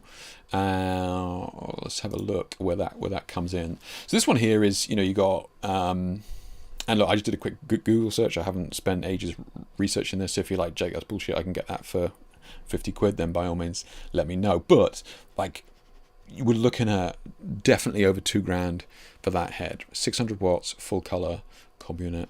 Definitely looking at sometimes close to $2,500 here. So an expensive unit. We got, is that the X? I think that's just the non full color. So the C is definitely full color. That's kind of what we're after there. So expensive, right? Yeah.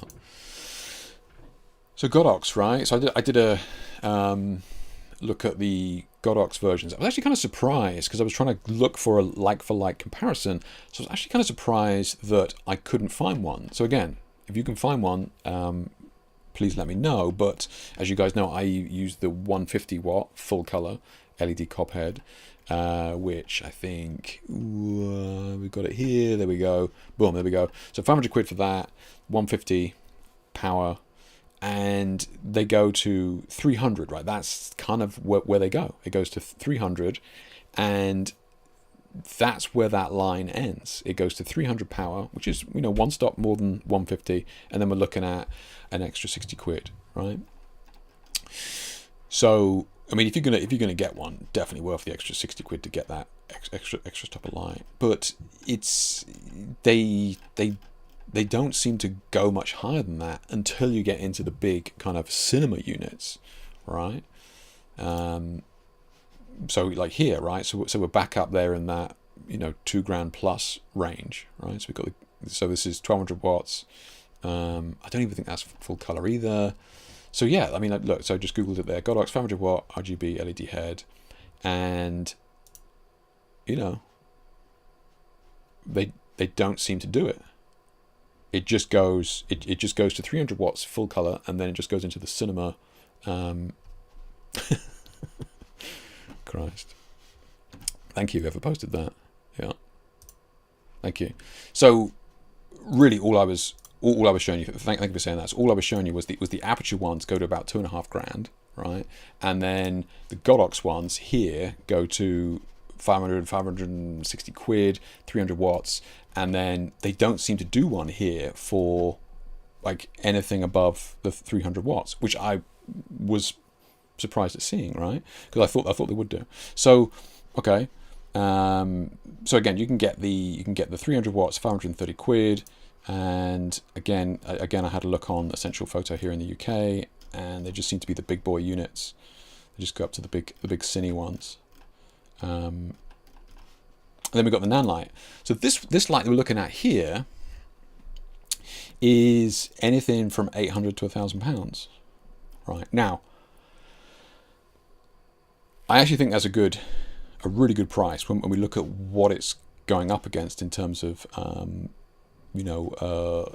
other lights in the market. Because my understanding of Nanlite, I never used them before, but in my brain, in my tiny brain, Nanlite was always extremely expensive to me, right? In my mind, it was always very, very expensive. And then I was just like looking at these prices and going, actually, pretty comparable. So we got the Zhun here, which is the one that we looked at last month, which is just that block, right? So 500 watts, and then it's just white light, and that's 720 quid. So this is like, you know, this is actually way cheaper than I thought it was going to be. So this is not, when I was looking at this, in my mind I was thinking 1,200 quid easy for this head. So I was actually really surprised. Yeah, really surprised. Because correct me if I'm wrong, but the Pavo tubes are pretty pricey, right? Like they are, they're not cheap.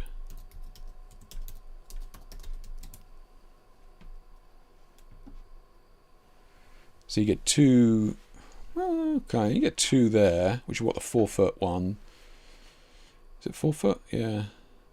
Okay. 900 quid. Yeah. Look, yeah. Like, not cheap for tubes, right? Those tubes do one thing. Granted, they do them very well, but those tubes do one thing. So, yeah. So look, I was pretty surprised. Yeah. Thank you, Vlad, for letting me know. Yeah.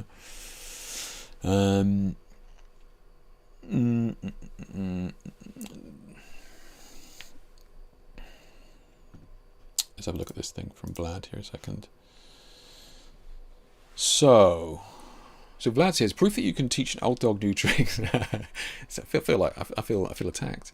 Icon AF 50mm, 1.4 circular cutout can produce amazing sweaty bokeh. Interesting. Okay. Oh, that's that lens. It's the same lens, Vlad. Gotcha. Nice.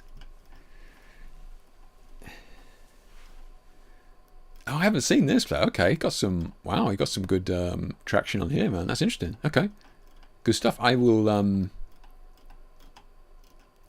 I'll have to take a deeper look at that. That's cool, man.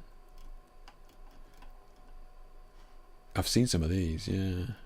Oh, you tried it as well, yeah, sweaty bokeh. Interesting. Okay, thank you for that. I'll have to take a look at that. That's interesting. It's good stuff. Yeah, it's good stuff. I mean, it's definitely working, right? I mean, there's no question that you can see the difference there.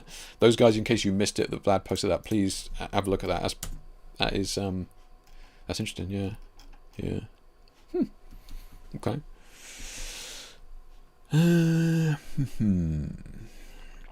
Is it to get hot? No. Does the quality of the lens affect the light? Like there is no difference between the 51.4 and the f1.7. Are you talking about on the optical snoot, right? You're talking about on here, right? So I mean, you are right. It does affect it, but I've put some pretty expensive lenses on here. I don't know, like the Sony wise, maybe there's less vignetting, but it's just really difficult to kind of eliminate that vignetting on a lens this small, right? Because it's being fired down that tunnel. It's not. You are sending light the wrong way. Do you know what I mean? So light is designed to come this way into a lens, and as a result of that, like the elements in there are, are kind of designed to spread the light back this way. If you're sending light the other way, whatever I've put on the front of this has always ended up vignetting, right? Now, how much you're willing to be okay with, entirely up to you, right? But yeah, it doesn't tend to, you can't get it perfect, yeah.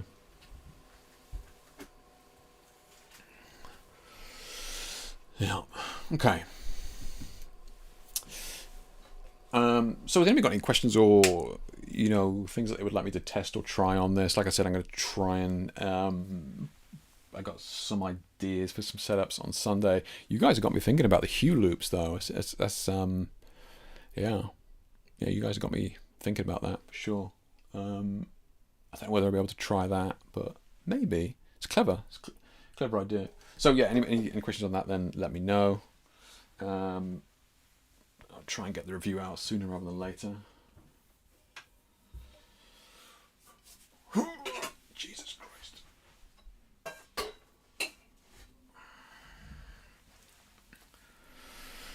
All right, I'm going to sit down.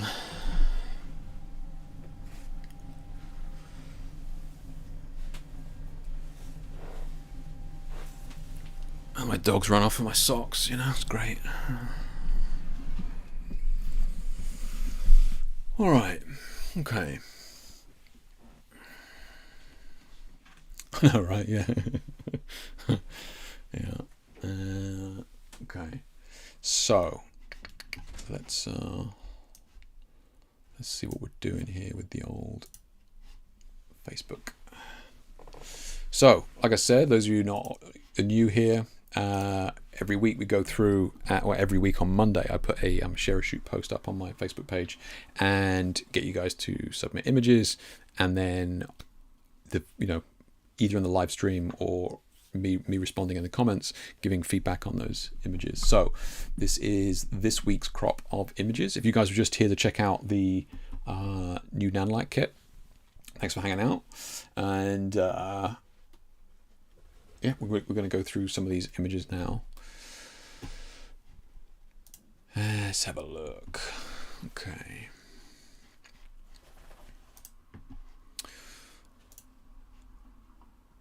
Brett coming in late. Brett, unbelievable. Let's check out all comments here. Let's see what we got. Okay, so Brett says, hey Jake, long time. Shot this one with film. Not the best shot from the series, but it clearly shows the fact that I was shooting into the sun. What do you think about the color detail in the red structure? I was pretty shocked and not sure I would get that for my digital. Is it just me? If not, the far compared to digital. So you shot this one with film. I think, yeah, this is the kind of topic that comes up occasionally with film as well. And a million years ago, when we used to shoot on film, we would take the shot and we would typically err on overexposing an image on film. And the reason for that is because when it comes to actually printing that film, you would have to project light down through the film itself, which is an emulsion, right? So there's a physical substrate that you're actually passing light through. So it's almost impossible to get pure white on film, right? Because you have that gelatin that you're actually firing the light through. So the top end of film was actually really good at dealing with highlights.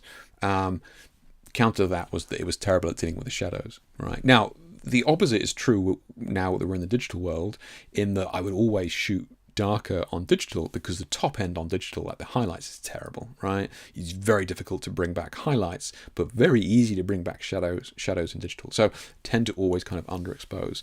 So maybe this is kind of playing a part in that, Brett, with regards to the, you know, shooting into the sun, tons of like kind of, you know, blown out data, but we still, you know, it still is very good at retaining a lot of that color just due to the way that film is made, right? Yeah. Do you usually use the flash on your ARs for your portraits, or do you typically just use it for continuous? It depends what I'm doing. Obviously, I always use flash for the long exposure stuff. If you were somebody, just briefly on a tangent here, if you were somebody that was worried about movement in the shot, right? As a portrait shooter, if you're like, yeah, I always use flash and I just want to make sure that they're crisp, real crisp, then shoot flash, right? Because it's gonna capture them. Like the LED, you can be shooting at whatever it is, you know, maybe you're shooting 125th of a second or even a 60th of a second, but there's going to be movement in there because it's ambient. You can be shooting at 125th of a second when you're shooting flash, but the flash is going off at 4,000th of a second. Yeah, so you may notice that when you switch to LEDs, it's like, you know, maybe there's a little bit of movement here that I'm not used to with flash, and that can typically be due to you shooting ambient instead of flash now. So with the rotalizability of flash, if you were just worried about it, just switch it to flash, and then you're going to get crisper results if you were kind of concerned about that. Yeah. Can we ask before to critique if anyone has seen going to Nosferatu? I'm going, Wayne. I'm going tomorrow. Yeah. Yeah. Yeah. I'm not sure that answers your question, Brett, or whether you were just kind of spitballing and just wanted to share a thought that you had. And you know, I think you're right to bring it up. You know, I do think you're right to bring it up. I want to think that this would be far darker on digital, like with contrast. I think with these analog cameras, I feel like I know we're getting flare here, right? And we're seeing this data in that flare. Yeah. There is an X factor when it comes to analog that is difficult to put your finger on. Hi Jake, here's a photo from a shoot in a small room. This is from Anders with 3 strobes, 8200 pros, one in front above in a beauty dish with magenta gel, one camera left in a silver umbrella with a cyan gel, and one camera right behind the model in another silver umbrella with a yellow orange gel. I purposely let the magenta and cyan like bleed to get more whitish light where they met. Okay, yeah. I can see that. So, like Anders saying, we've got three lights here. We got one kind of, you know, up here above, and we got, you know, one either side. We can see here the orange one from behind, right? And then we've got this kind of green one on camera left, and then you've got a magenta gel. And the beauty dish with the magenta. Oh yeah, I was going to say surely the magenta's in mid there. Yeah. This is kind of interesting, Anders, and this is something that you may end up playing a lot more with once you get into LEDs, because you have those more options with colors. And it is something that I've kind of played with myself recently, where you're kind of freer to well, that's the magenta gel I've got. That's it. You know, I have started to play with some of these, and I don't know whether maybe I can show you. Let's see what we got here. Have I got it plugged in? I haven't released these yet, but it should give you some idea. Are they there? No. I haven't even finished them yet, but let me just...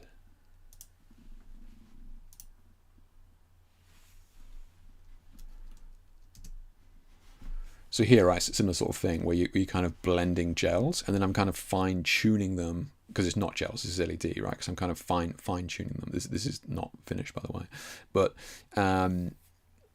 you're right. You can purposefully kind of mix them now, and you can kind of get them to bleed together in a nice way. And I'm actively allowing these colors here to bleed. So there is mileage in what you're doing there, Anders, for sure. Yeah. This would maybe even more noticeable if you threw a white sheet over the sofa here, right? For example. I mean, I'm not saying there's anything wrong with it, but we got a lot of dense, heavy darkness there. So your theory about the more kind of colors we mix together, which is a rainbow, is white light, right? White light is a rainbow. So the more colors, more colored lights we mix together, the closer we're getting to white. So your theory there of doing this is sound, and I think it definitely works. I think the colors that you've chosen is not distracting either. Yeah.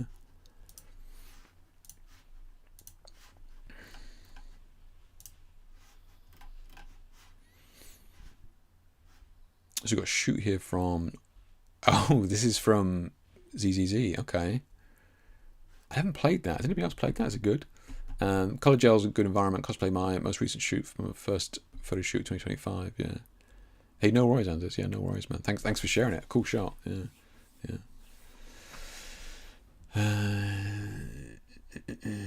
It's pretty fun. Oh, you have played it, Grabs. Okay, cool. Yeah. I've heard good things. Yeah. Colored Gels, good environment cosplay. So this is really cool. So Norman, I don't think you're in chat here, but were these on the screen like when you were shooting? It looks like it because we can see the tubes here in the reflection. So I think they were on the screen, which is kind of cool. I think we got like maybe a collapsible beauty dish here, or maybe a octobox or something like that.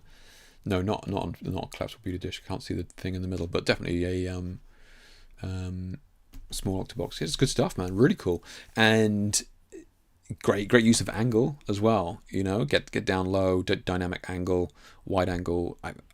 I kind of I was thinking about this recently about wide angle, and I used to do more of it, and I just haven't done it in ages. I used to do a bunch of really kind of wide angle stuff, which I thought was cool. So it would be so this is excellent. I think that's a good use of the environment, because I can see that obviously it ends up here. So you've managed to make it look far bigger than it is. Yeah, very cool. Yeah. Nice touch as well. Nice little brightness on the face here. She's not all blue. We don't want her blending into the background, but we've just got a nice amount of color on the face here. We've got pinks, blues, yellows, and oranges. Kind of like the trifecta there. Works well. Yeah, good stuff. Yeah, nicely finished as well in terms of the edit. Yeah, really good. Really good. I was just trying to see if you said where it was, but that's just a recent shoot. Yeah. Awesome. Something here from Anthony. This is kind of raw for you, Anthony, isn't it?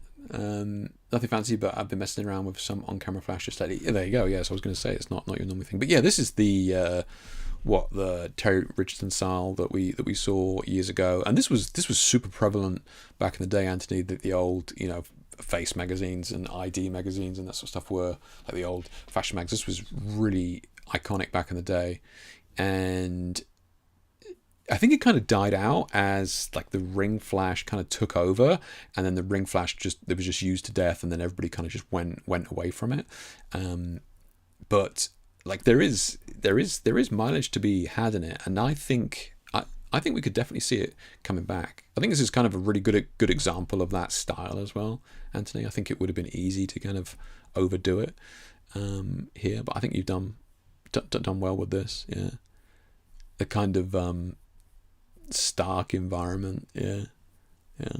It's funny, man. Yeah, check out some of those old face like the face. They were all like that. Yeah, I think it's kind of did it come back. You think it has? Do you? Could do. Yeah, I don't know. I don't see it as much, but I could.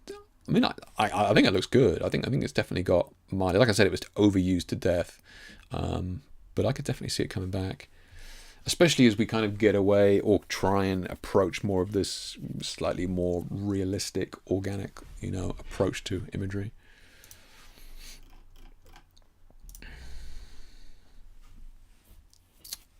That's interesting, yeah. Only my second, so this is from Mike Hardy, yeah, only my second attempt at colored lighting using 2 newer RGB light panels and a Godox LED constant light with a key light, promos filter, and a little fan for hair movement. This is nice, man. This is good. Yeah, this is good. Real strong.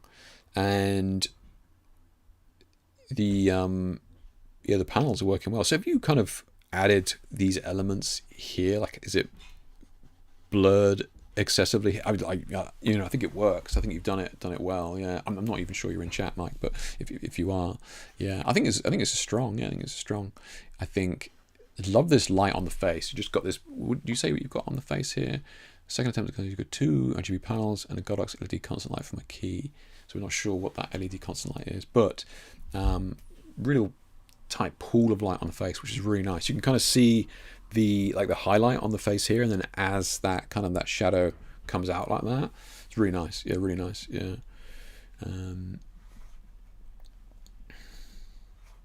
I should try some flash on camera shots combined with film animation. Yeah, definitely, Vlad. Yeah, because I think that contrast could do well with the film emulation look. Yeah.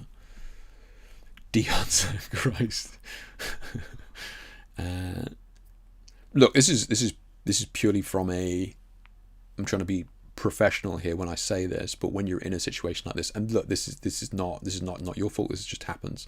But what the light is catching her stomach here, so like the pose is good. I like it. We got she's put a weight on one leg and that sort of stuff. This is cool. But when it comes to actually dodging and burning, just burn in this highlight here, and that's gonna force that kind of that bump there to kind of go back visually, right? Because shapes are just done with light and shadow, so we can essentially make that bump smaller by burning in this bump here, just to kind of tighten that up a little bit, visually.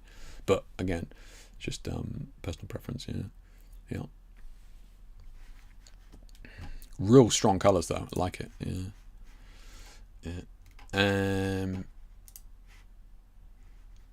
So we've got one from Vlad here. Again, still rocking the white borders. Love it. So how is that? Is that filled that? Oh, that was just filled perfectly. I was like, what the hell? Yeah, that's cool. That size filled that window perfectly. That's kind of crazy. So Vlad says it's fog season over here, so there's dust on my lights. I'm in the forest as much as I can lately, so there's dust in my studio for now. Make the most of it, man. Yeah, you're right. In terms of where was I the other day? It was crazy for this kind of low-lying fog. I think it was in Cornwall over Christmas with the folks, and there was you can come down into the valleys and you see a bunch of low-lying areas where there's no wind. You get this beautiful fog area. How's everybody doing with the weather, by the way? I know it's pretty crazy all over the world wherever you go, but yeah, it's a rough time of year weather-wise for many of us. Anybody up north in stream? Are they kind of washed away or frozen? One of the two, or in between. But yeah, this is nice, Vlad. This is nice. I kind of like the color grade that you've gone for here. This is in that kind of cinematic color grade area. And what I mean by that is, it's when you look at this image, you don't go, oh, cool color grade, right? You look at this image and it's part of it, right? But I know you've graded this, but it's to a point that it's not in your face, and you're trying to make a big thing of it, which I think some color grades can be on Instagram, where it's over the top.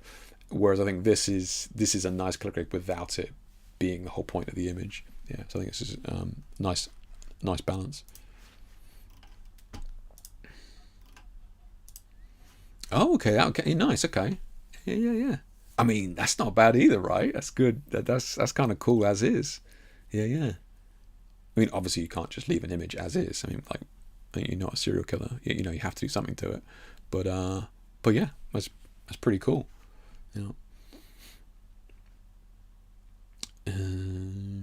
It's Vision 250 or CineStill 800T can response curve, if I remember right. that's what I was going to say. I was going to say that actually, Vlad. Yeah, it's crazy. Got a shot from Ed here. How you doing, Ed? This was a shot using 1/20th of a second exposure to create the shadow drag. The lighting was as follows. I had 2 strobes tightly illuminating the model's face. Okay, so we can kind of maybe see the catch light here, right? the one camera right was white with a grid of beauty dish, and the one camera left was a grid with an orange gel. Okay, so as we can see here, the catch light here is probably from the white beauty dish, and then this orange color here is from the left hand side one. So we can kind of see the beauty dish is casting this no shadow here, and then that flash on the left is filling in that shadow with that orange gel.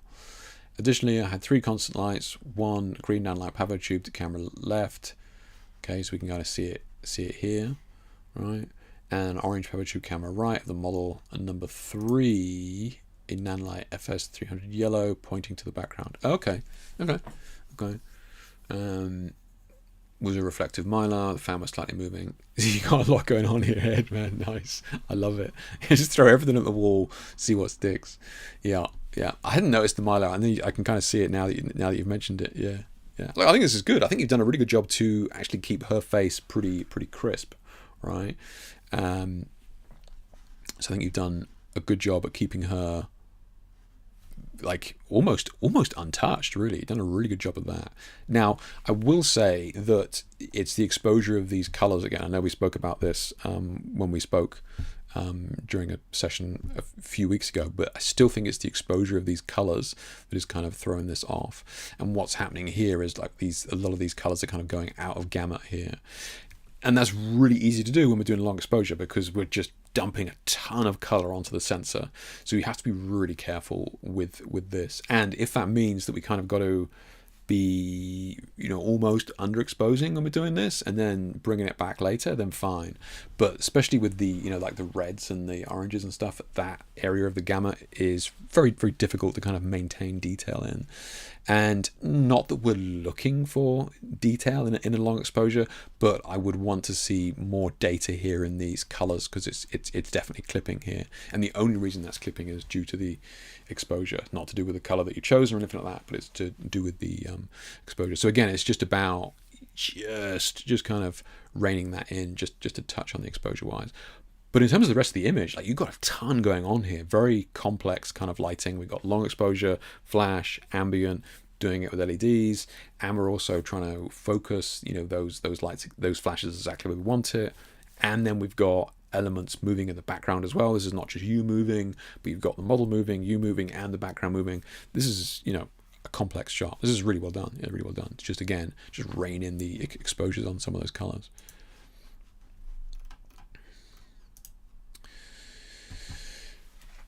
Hey, no worries, Daniel. Take it easy, mate. Yeah. This is cool. We got one from MJB Works here. This was a 4-light setup, but I'm having some issues keeping the different colors separated, especially on the background. So this is we've kind of already touched about this. We were talking a moment ago with Anders there about he was kind of purposefully bringing these colors together. And I think as long as you're kind of careful with it, MJ, I think you can definitely make it work. I think if you're using colors that are going to butt up against each other like this, I think it's beautiful, right? If you had orange and then blue down here, they would clash in the middle and create this kind of ugly mixing band. Not a good look. But if you're doing like analogous colors, which are colors next to each other on the color wheel, like this, I think it works really well. So if you're saying, you're having some issues keeping the different colors separated, I don't know. I think you're doing a great job, and I think you should definitely embrace this kind of gradient back here, because I think it's definitely working.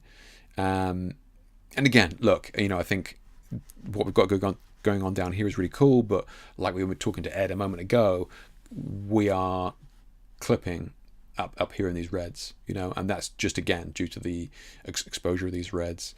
And from talking from experience, I know that whenever I use a red or a deep orange or anything like that, I know I have to underexpose that. As just the nature of our digital tools and our chips and the gamuts that we have to work with. I know for a fact that I got to underexpose those reds and oranges and those deep oranges. Just because it just like our chips just don't have the same range, so it's just something to bear in mind. It's it's about how can we take an image for the end result, not necessarily the raw, especially when we're dealing with extremes like this. And you may go, Jake, you need to get this right in camera. Like, sure, I get it, but there are limits of the technology that we're using that we kind of have to work around. And like for me, I'm kind of aware of that. And for this shot, this would have been underexposed in the raw. right? But it would have been underexposed for the final image, not for the raw, right? So you've got to be thinking about, I need to shoot for the final image, not just for the raw. Yeah, but this is really cool, and I love this kind of color mixing that you've gone for. It may well have been a happy accident, but I think it's worked really well. Jamie in here looking good. This is looking good. So we've got LED light tubes either side. The EOS Pro bouncing off a low white ceiling with another EOS in front of me for some more fill.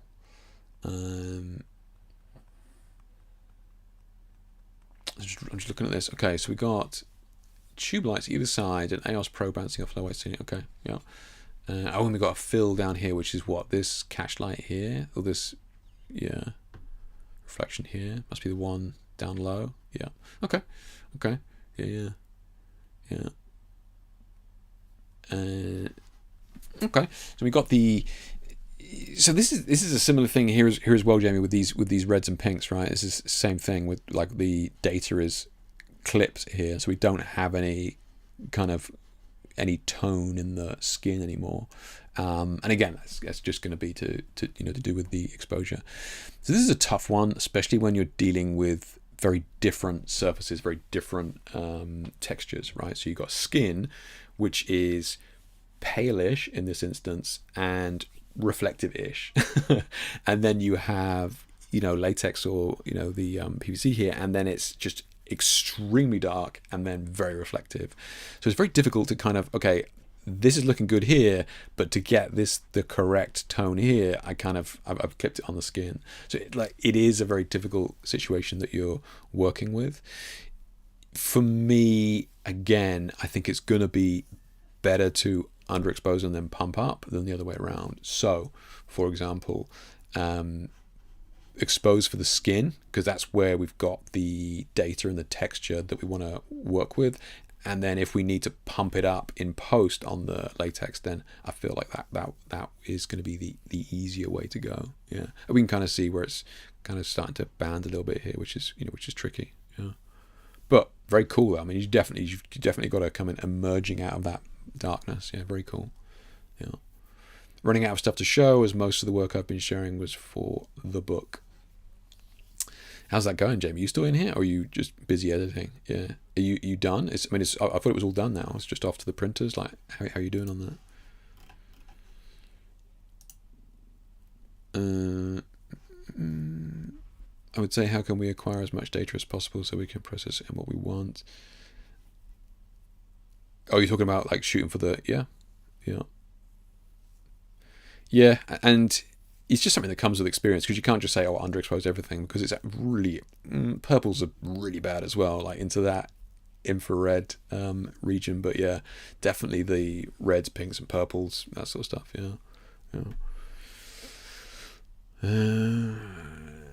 Just getting back to the stream, how the images they're submitted on my Facebook page every Monday. Yeah, so there won't be a live stream next week because I'm away, but there'll be. I mean, the share a shoot is up every Monday. Yeah.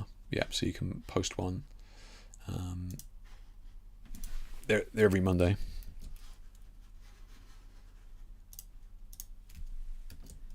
That's this week's one, but if you just wanted a link to my page for next week's. So we've got one from Mike here, shot using Color CL 100 Keylight and EOS 2 Pro.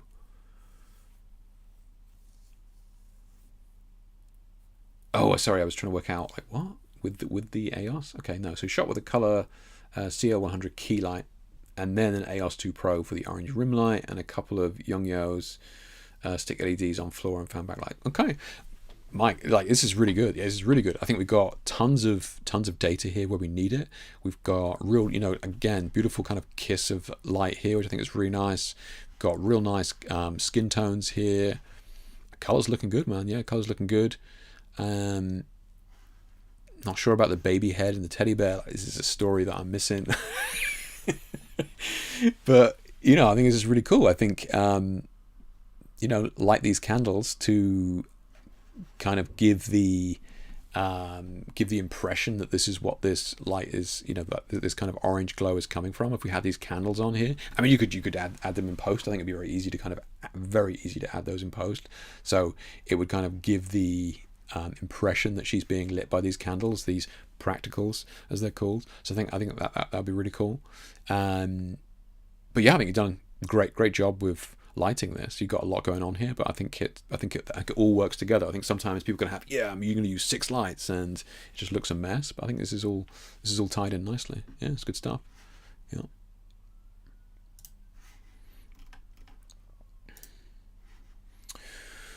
One from Rachel here. Rachel hasn't posted anything. No, it just left us with the just left us with the image and the story that comes with that. Rachel, thank you for sharing this. I know we don't have any background on this. Well, yeah, this is so you've obviously made this out of like PVC tubes. That's kind of interesting. You could definitely think about this. One of Vlad's inventions is his light whips. I could definitely see these tubes having, these light, you could take some of these tubes out and have some light whips on that tubes to illuminate her. It could be cool. But look, overall you've got a story going on here, which I respect, the hell out of, because I think too many of us just take an image and like, yeah, pretty girl, job done. And, I think you're trying to add an element of storytelling to this. I'm not sure what the story is, but I think if I looked at it for longer, I could kind of get a vibe of what's going on, time, disco, it's cool. Yeah, I think it's cool. Yeah, I think you've done a good job as well with the lighting. I think it would have been very easy to not have the lighting on the subject enough on the face. Like, I think with an image like this that has a lot going on, I think it's easy to not have the person, when they're viewing the image, go exactly where you want them to look. Yeah, I think here, as soon as this image came up, boom, we were just straight in there. So I respect that. Yeah.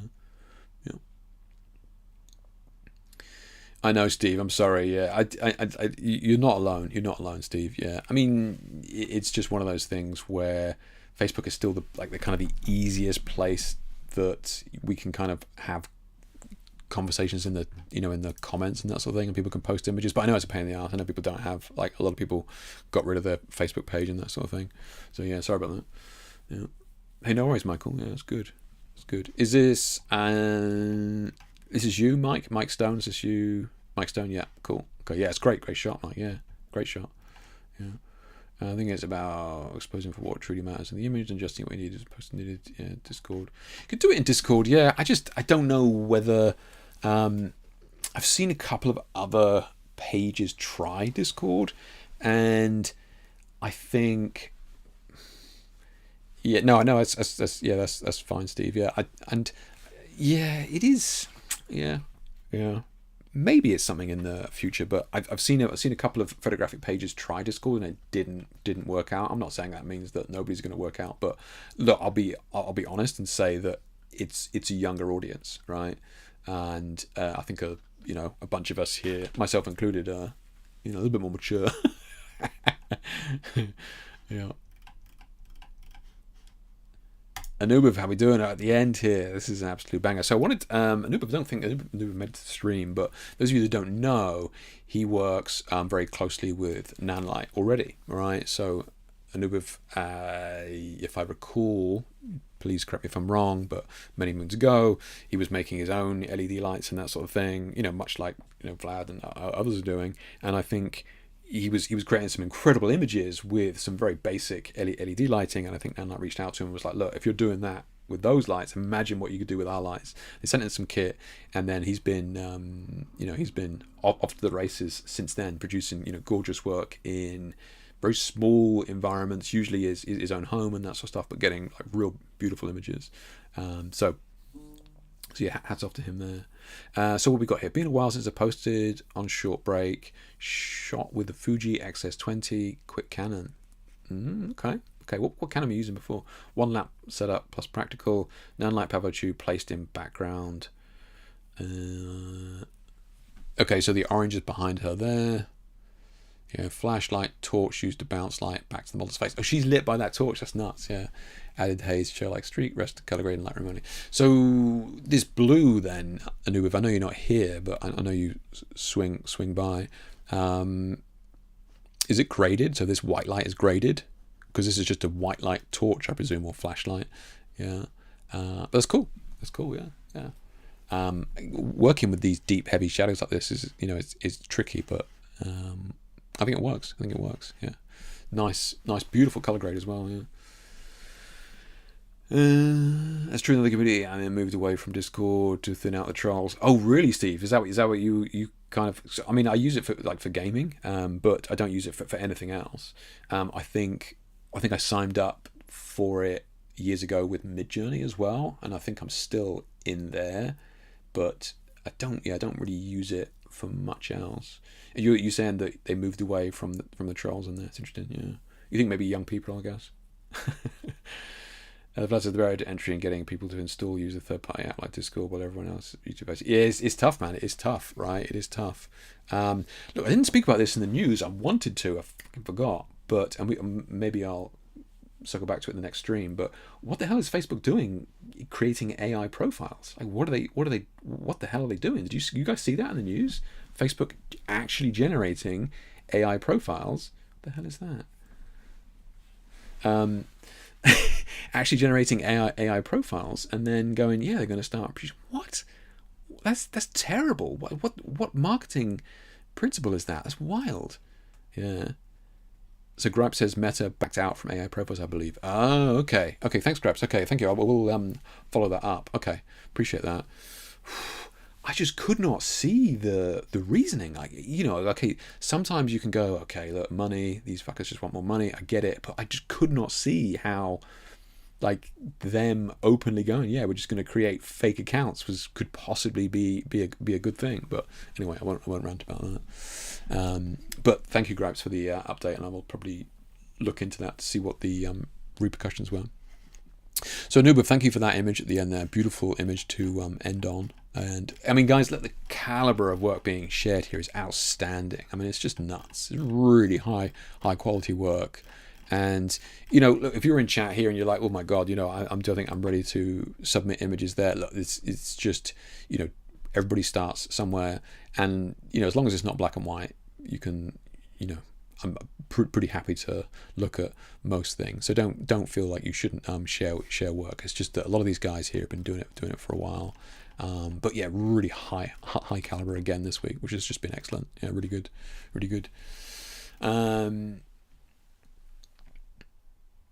Let's have a look. What cool in Discord is that in create a voice room, presentation mixed wig, and talk in an orderly manner. That's true. I know, Vlad. You mentioned that to me before. It is cool. Yeah. No black and white, Steve. That's right. Yeah. Plenty of other places on the internet to share that.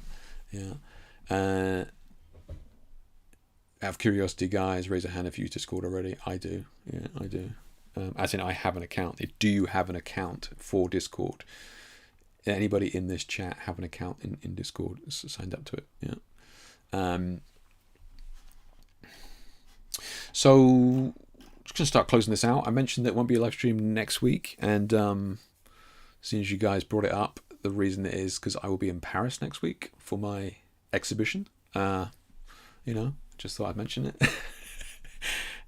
So that'll be nuts. That'll be crazy. Just finalised, had confirmation from them today, in fact, which is cool. So head over there to Paris next Tuesday, and yeah, get to see my images up in lights, literally, be on some massive screens there on some buildings in Paris.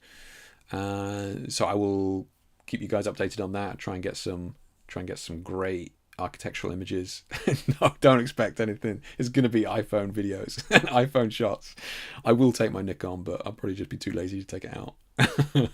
But we'll keep you guys updated on that. But that'll be good. So that's next Tuesday, and we'll see how we're doing. It's rammed in January. Maybe might push the live stream back another week, but we'll see. We'll see if we can do one in 2 weeks' time. As always, guys, it's been an absolute pleasure.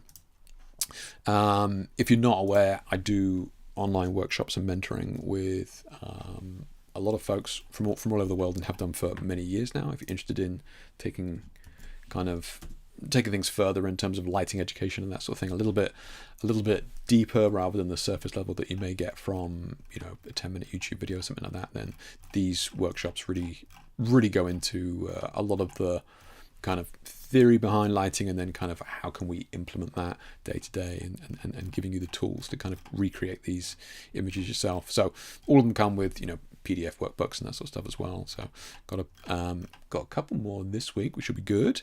And then also do mentoring as well, right? So those of you who don't know, one-to-one teaching and training with a bunch of people, again from all over the world, which is like, it's always fascinating to see how other people work, right? I was talking about this on the podcast yesterday, but you know, as photographers, we're kind of lone wolves, you know, for the most part. So it's always fascinating to kind of work with people on their business, whether it be, you know, boudoir in Australia or weddings in Boston or wherever. So it's always interesting to see how other businesses are kind of approaching the same problems that we all have. And yeah, so check that out as well. We'll do, you know, personalized retouching on your own work as well as the actual targeted feedback. So yeah, check that out. Links there as well.